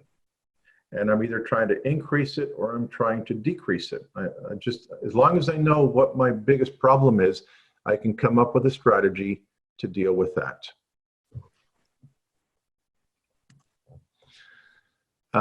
Next one, which are and how defined are the desired set point leaf temperatures? Okay, so leaf temperature is a indicator of potential transpiration. So if I have air temperatures of 28 degrees and the leaf temperature is 31, we know that the leaf is transpiring in direct sunlight to cool itself. But if I'm 3 degrees warmer than outside, I know my transpiration rate's really, really high.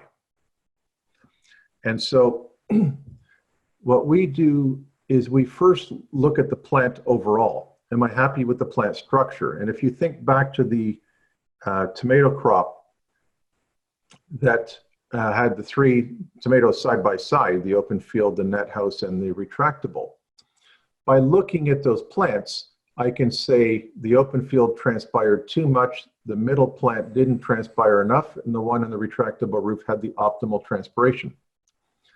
So I'm trying to make sure that I'm not transpiring too much. And what we see is, let's say on a blueberry crop, I think it's the 31 degrees is our target maximum leaf temperature. Because above 31 degrees, our transpiration rate's too high. And I've seen, and if you go onto the Cravel website and go under the crop section, and then go under blueberries, there's a video that shows blueberries in a tunnel. And there is about a 1 meter, 1.5 meter opening in the plastic for the tunnel to ventilate. And you'll see on that video that the yield of the blueberries is approximately 50% less underneath the opening than it is in the middle of the house where it's completely covered with plastic. And so by looking at the change in the plant structure, we can say it's transpiring too much. We need to reduce the leaf temperature in order to reduce the transpiration in order to make the plant balance more optimal. So we kind of work backwards. We start with, let's look at the plant. Let's think about whether it's transpiring too much or not enough. And then let's regulate the maximum leaf temperature. And then we would go back to the computer and change the settings so that the roof is closing appropriately. And when you go onto the website and you go back to the retractable roof production system control strategy, you'll see that we use a black plate sensor, which is essentially just a piece of black steel up on the weather station that is getting hot as it gets sunny. And it is an indicator of what the leaf temperature is going to be. And so the roof is controlled by a black plate, which is forecasting leaf temperature.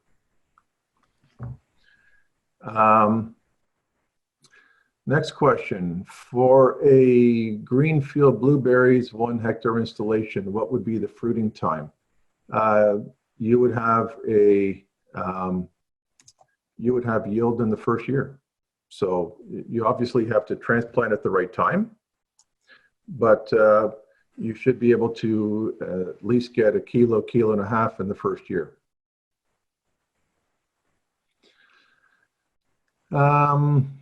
Is there a difference between the 3 examples of blueberries related to shelf life? We've looked at that, and when you're in your peak production time, we don't see a significant difference in shelf life. But as the summer season starts to arrive, and again, it all depends what we're comparing to. So if I'm comparing an open field blueberry or a tunnel blueberry, they have both different limiting factors going into the heat. And so we have seen that we're able to regulate the transpiration and fruit temperature as the summer heat comes, so that we can extend the quality longer into the season. But in terms of in the middle of the season, we have not really seen a significant difference on the blueberry side. Next question. What's the average height of the roof in the retractable system? So just like if you go look at a greenhouse operation that's been around for 30 years, you'll notice that the oldest greenhouse may be 3 meters tall, 10 feet, and then they went to 12 feet or 14 feet. And people are starting to understand the importance of having a taller house. And we kind of followed that. So people that bought the original retractable roof started at 12 feet or 3.65 meter. And then we went to 14 feet or 4.3 meters. And now we're doing 5 meters on the peaked roof houses. And in the flat roof, we're now doing as high as 6 meters. And that's basically, the hotter you are, then the taller you want to go, especially when you're using a cooling roof, because you want to get that heat far, far away. So the projects that we've done in the Middle East, for example, they're 6 meter to the cooling roof and 5 meters to the insect net. Can we use retractable roof in the desert? Absolutely. There was an earlier question from a gentleman who wondered about the impact of dust. And there are flat roof houses in Arizona for over 25 years. And Arizona is a dry area. They also get those many, some people call them dust devils or cyclones, but the swirly wind. And there's never been an issue with roofs or dust or drive systems and dust in a desert climate. So from a structural mechanical point of view, there is no negative impacts from dust. As far as from a functional point of view, desert areas rock with a retractable cooling roof. And if you take a cooling roof and you put bird net underneath, you basically can manage everything you need to in a desert climate for many crops. And if you put insect net underneath, then you can do your veggie crops. Next question, is it possible to retrofit a retractable roof over an existing polyhouse structure in India? No.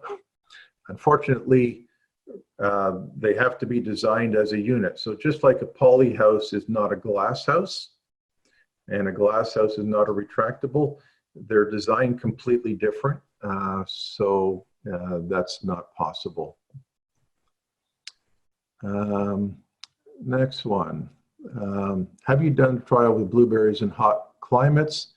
Yes. How hot is the climate? The highest average temperature or humidity? So the trials, the production we're doing is latitude 24, which is Culiacan, Riyadh. And they have, kind of like India, they have a summer season and a monsoon season. So the temperatures can get over 40 degrees with humidity levels in the 10 to 20. if you're in that May, June timeframe. And then when August rolls around and the rain season starts, then the temperature will drop, but the humidity will spike, and then they can get, 60, 70, 80% humidity.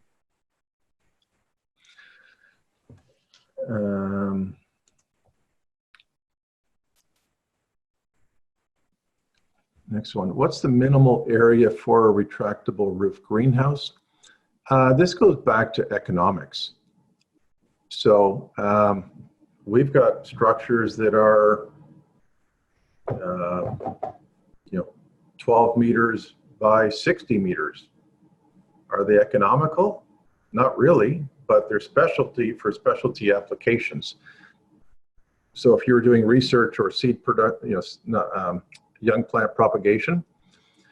So the minimal area goes right back to the economics. So the smaller the area, the higher the cost, not just of the house, but if you're buying a computer, if you're buying an irrigation system, your management. I think the question should be really, what is the minimum area to be profitable? Let's turn the question around. So it's not how small can the house be, it's how large does it need to be in order to be economically viable? And those financial models will work through that quite nicely.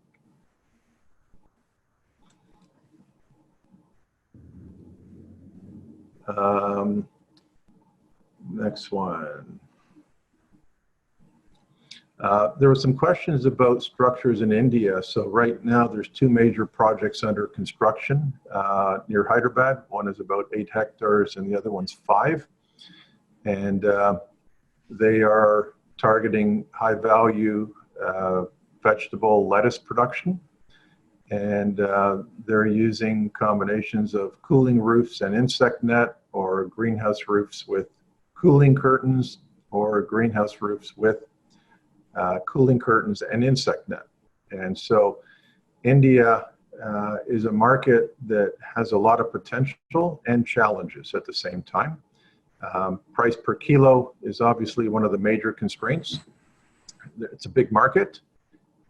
There is a segment of the population that has the money and the desire to buy high quality, but the distribution channels are more challenging.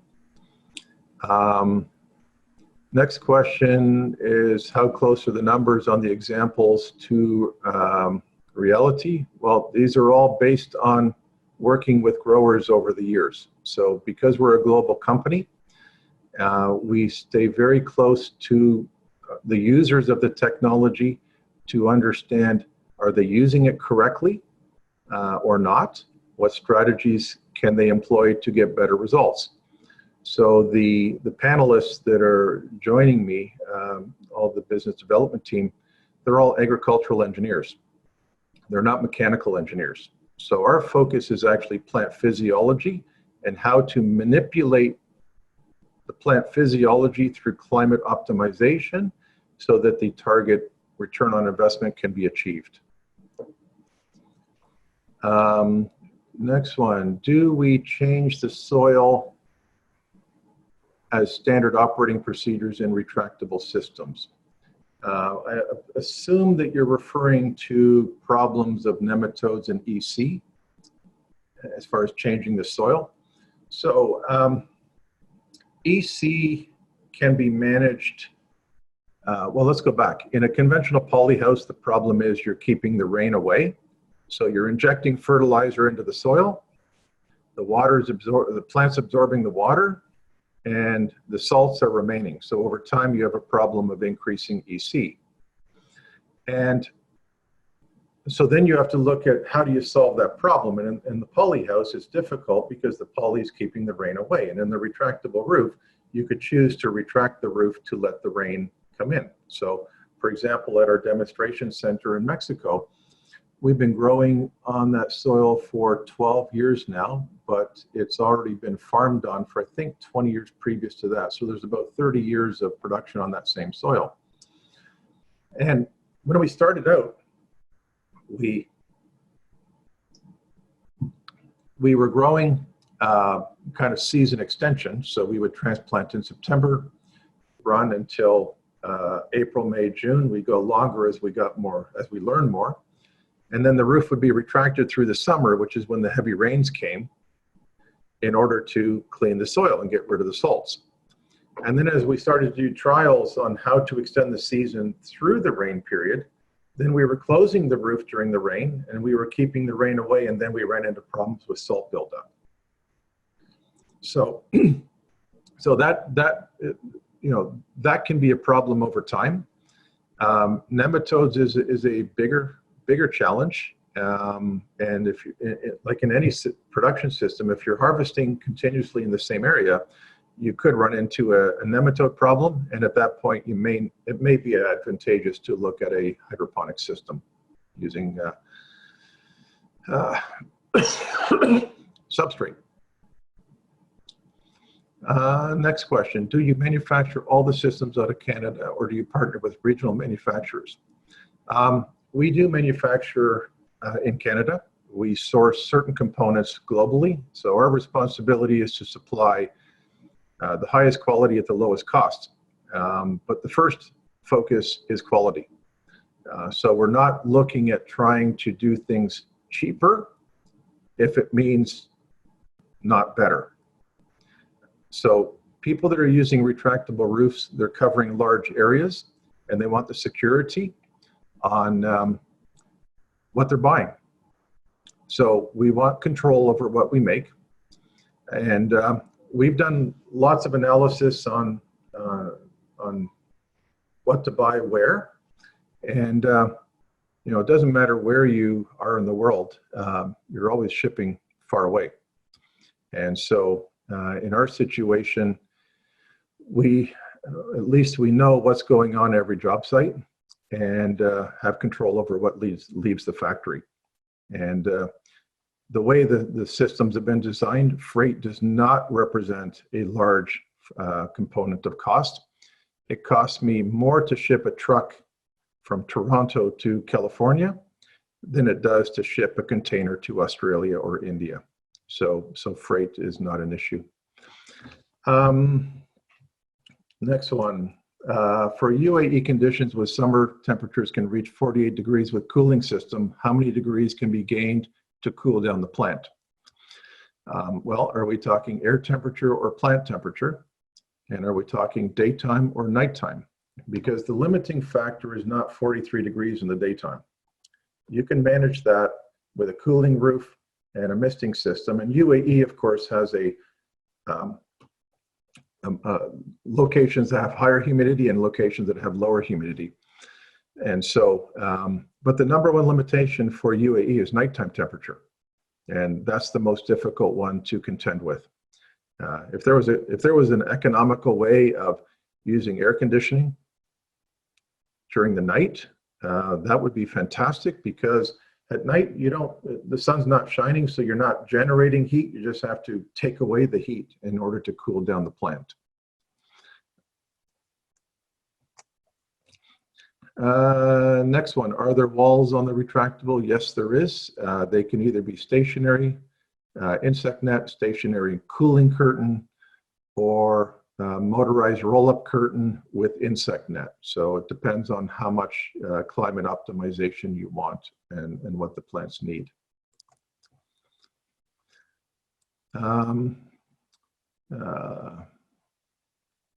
Comment, the management explained for viruses and bacterials is not convincing. These diseases are complex, and in many cases, the severity increases with moderate temperatures.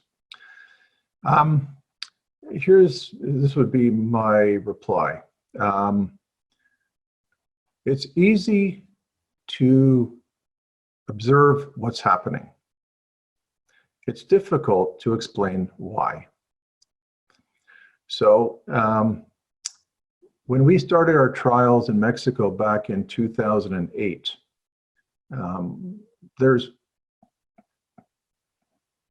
we had a grower who was growing tomatoes without insect net, and he had a couple years experience, and Carlos and I went there one day and the plants were covered in whitefly. And there was no virus.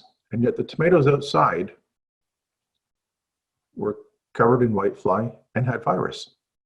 And so to go from inside the house to outside the house, 20 meters, and you had whitefly in both locations, and you had virus outside but not inside. And I go, you can't argue that. We observed it, but we can now try to figure out why that happened.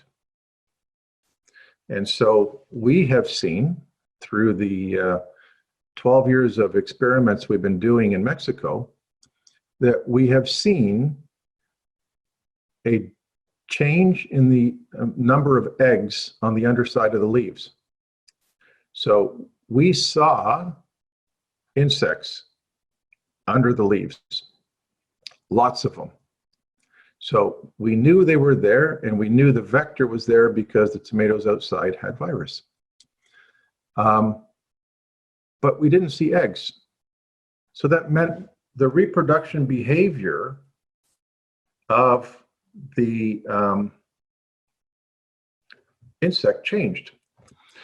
And so there's a gentleman by the name of Dr. Jorge Berney who did his PhD thesis on trying to understand the change in the plant morphology between a net house and a retractable roof. Because we observed these changes in the insect population and behavior, and the question is why? And if you go on the Cravo website, there is a link to that thesis. So he did his doctoral thesis on understanding the change in the plant morphology from growing in a retractable roof. And so what we do know is we see less problems. I didn't say we have no problems. So we can say we've seen less problems. And so the question is, why are there less problems?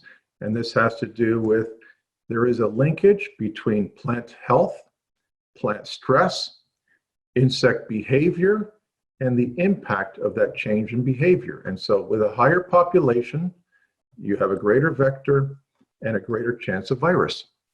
And so my reasoning may be right or may be wrong. I don't know.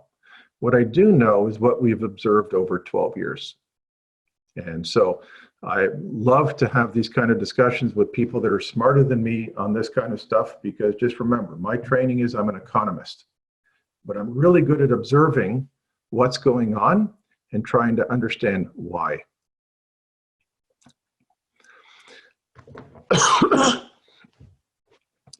Okay, next one. Can the structure be used to grow blueberries at tropical climates, hot and humid summer and not so cold winter, Biloxi variety? Yes, I mean, that's what we're doing in Culiacan, Mexico, latitude 24. And you can get some more data on the climate there. Next question, what happens in the case of power failure? Okay, so a couple things there. The first one is because one motor can power either half a hectare or 1 hectare, there's not a lot of motors. And so prudent management would be to have backup power. And you don't need a lot of it. And you know, there's some discussions of people looking at solar power because they may want to build where there's no electricity. And because we're only using 1 to 3 kilowatt hours of electricity per day per hectare, you don't need a huge power supply, but you do need a good battery because you may need to operate the roof at night. So you either have backup power, or the motors have a manual override where you can take a drill, either a battery operated drill or a Honda generator with a electrical drill, stick it in the end of the motor, and you can then move the roof without being connected to the grid. Richard, may I excuse the interruption? Yeah. We are 15 minutes over our allotted 2-hour period. Yep. Are attendees still able to participate here? I think, yeah, they don't shut it off after 2 hours. Okay. Yeah, and we're actually on the last question. Okay. What is the maximum speed that can be tolerated by these structures? So all the models are designed for a minimum of 110 kilometer per hour with the roof closed. And obviously, if you retract the roof and roll up the walls, you can take virtually unlimited wind. The model A-frame is kind of the workhorse of the structures, which has been designed. We have designs up to 200 kilometer per hour winds with the roof closed, and these structures have proven themselves even through Hurricane Maria, which hit Puerto Rico a couple years ago. We have two different projects there. One had the roof closed during the hurricane, one had the roof retracted, and they both survived. So what we do is we tend to look at what is the maximum normal winds that you would get at your facility, and no matter what, they're always designed for a minimum 110. And if it's greater, you can have the control system automatically retract the roof. Richard, there are two more questions still. They are very important. Yeah. Yeah, please answer those. What information do you need from a buyer to arrive at a quote? Can you assist the buyer to design plan the eventual final size and install in a modular phase? Sorry. Yeah, that's a great question, Robert. Yeah, yeah. I recognize your name. I think you joined us on a on a tour to our demonstration house in Mexico. Yeah. So the information we would need is what crop you want to grow, your climate information, your target harvest time, because we have to figure out what problems we have to solve. And so by understanding the problems we need to solve, we can then determine the specs of the solution. We would then normally prefer to understand what's the master plan. So, you know, if everything goes well, what's your vision for the future? And then we design this as a master plan with a phased construction. So the houses can be designed to be expandable. So we would look at, okay, if you're doing a flat roof, for example, and you've got a 50-hectare field and you want to start with 2 hectares, how would we design it? Where you start with 2 and you can expand it over time. And the land grades are also very helpful. Plus, which way is north? Because we want to make sure that the shadows are moving. Richard, can you mention about the Blue Book and the 10-step closure, how people can download from the website? And yeah, because it will be very helpful for the people who are looking for Cravo type structure. Yeah, I'm going to go back to the, if you go onto the Cravo website, actually I will do that.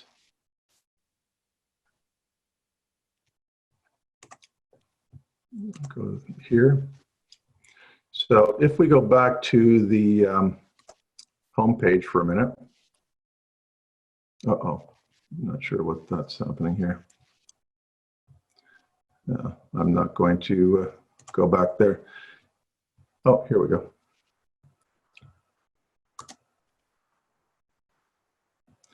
Okay, so once we're on the home page here, the most important thing over here is the 10 steps. So if you click on here, we have some videos on more on the house design, but the big thing is we've developed a 10-step process for learning how to develop the right solution. And if you click on here, you can download the design book here. And over here, I actually wrote a book on the whole retractable roof production system that summarizes my journey and my learning over the last 35 years. And you can go there and download that as well. So those are two really good resources. Just one thing I want to do here. I want to go back to the question that we had earlier. Here's the paper that was written by Dr. Jorge Berni. So if you click on that, you'll be able to see exactly the results of his PhD thesis, where he studied the change in the plant structure in the retractable roof. So with that, I think we've covered all the questions now. And so I'd like to say thank you to all of you for joining us on our very Richard, can you say this thing that because recording of this presentation will be available to if anybody wants to watch, so they can. Yeah, that's right. Everyone who's registered will receive an email with the recording. Yeah. So perfect. All right. Well, thank you everyone for joining us. It's been a pleasure to have you join us in our very first webinar. Thank you again. Namaskar. Namaste. Thank you. Yeah. Thank you. Thank you, Richard, for your efforts.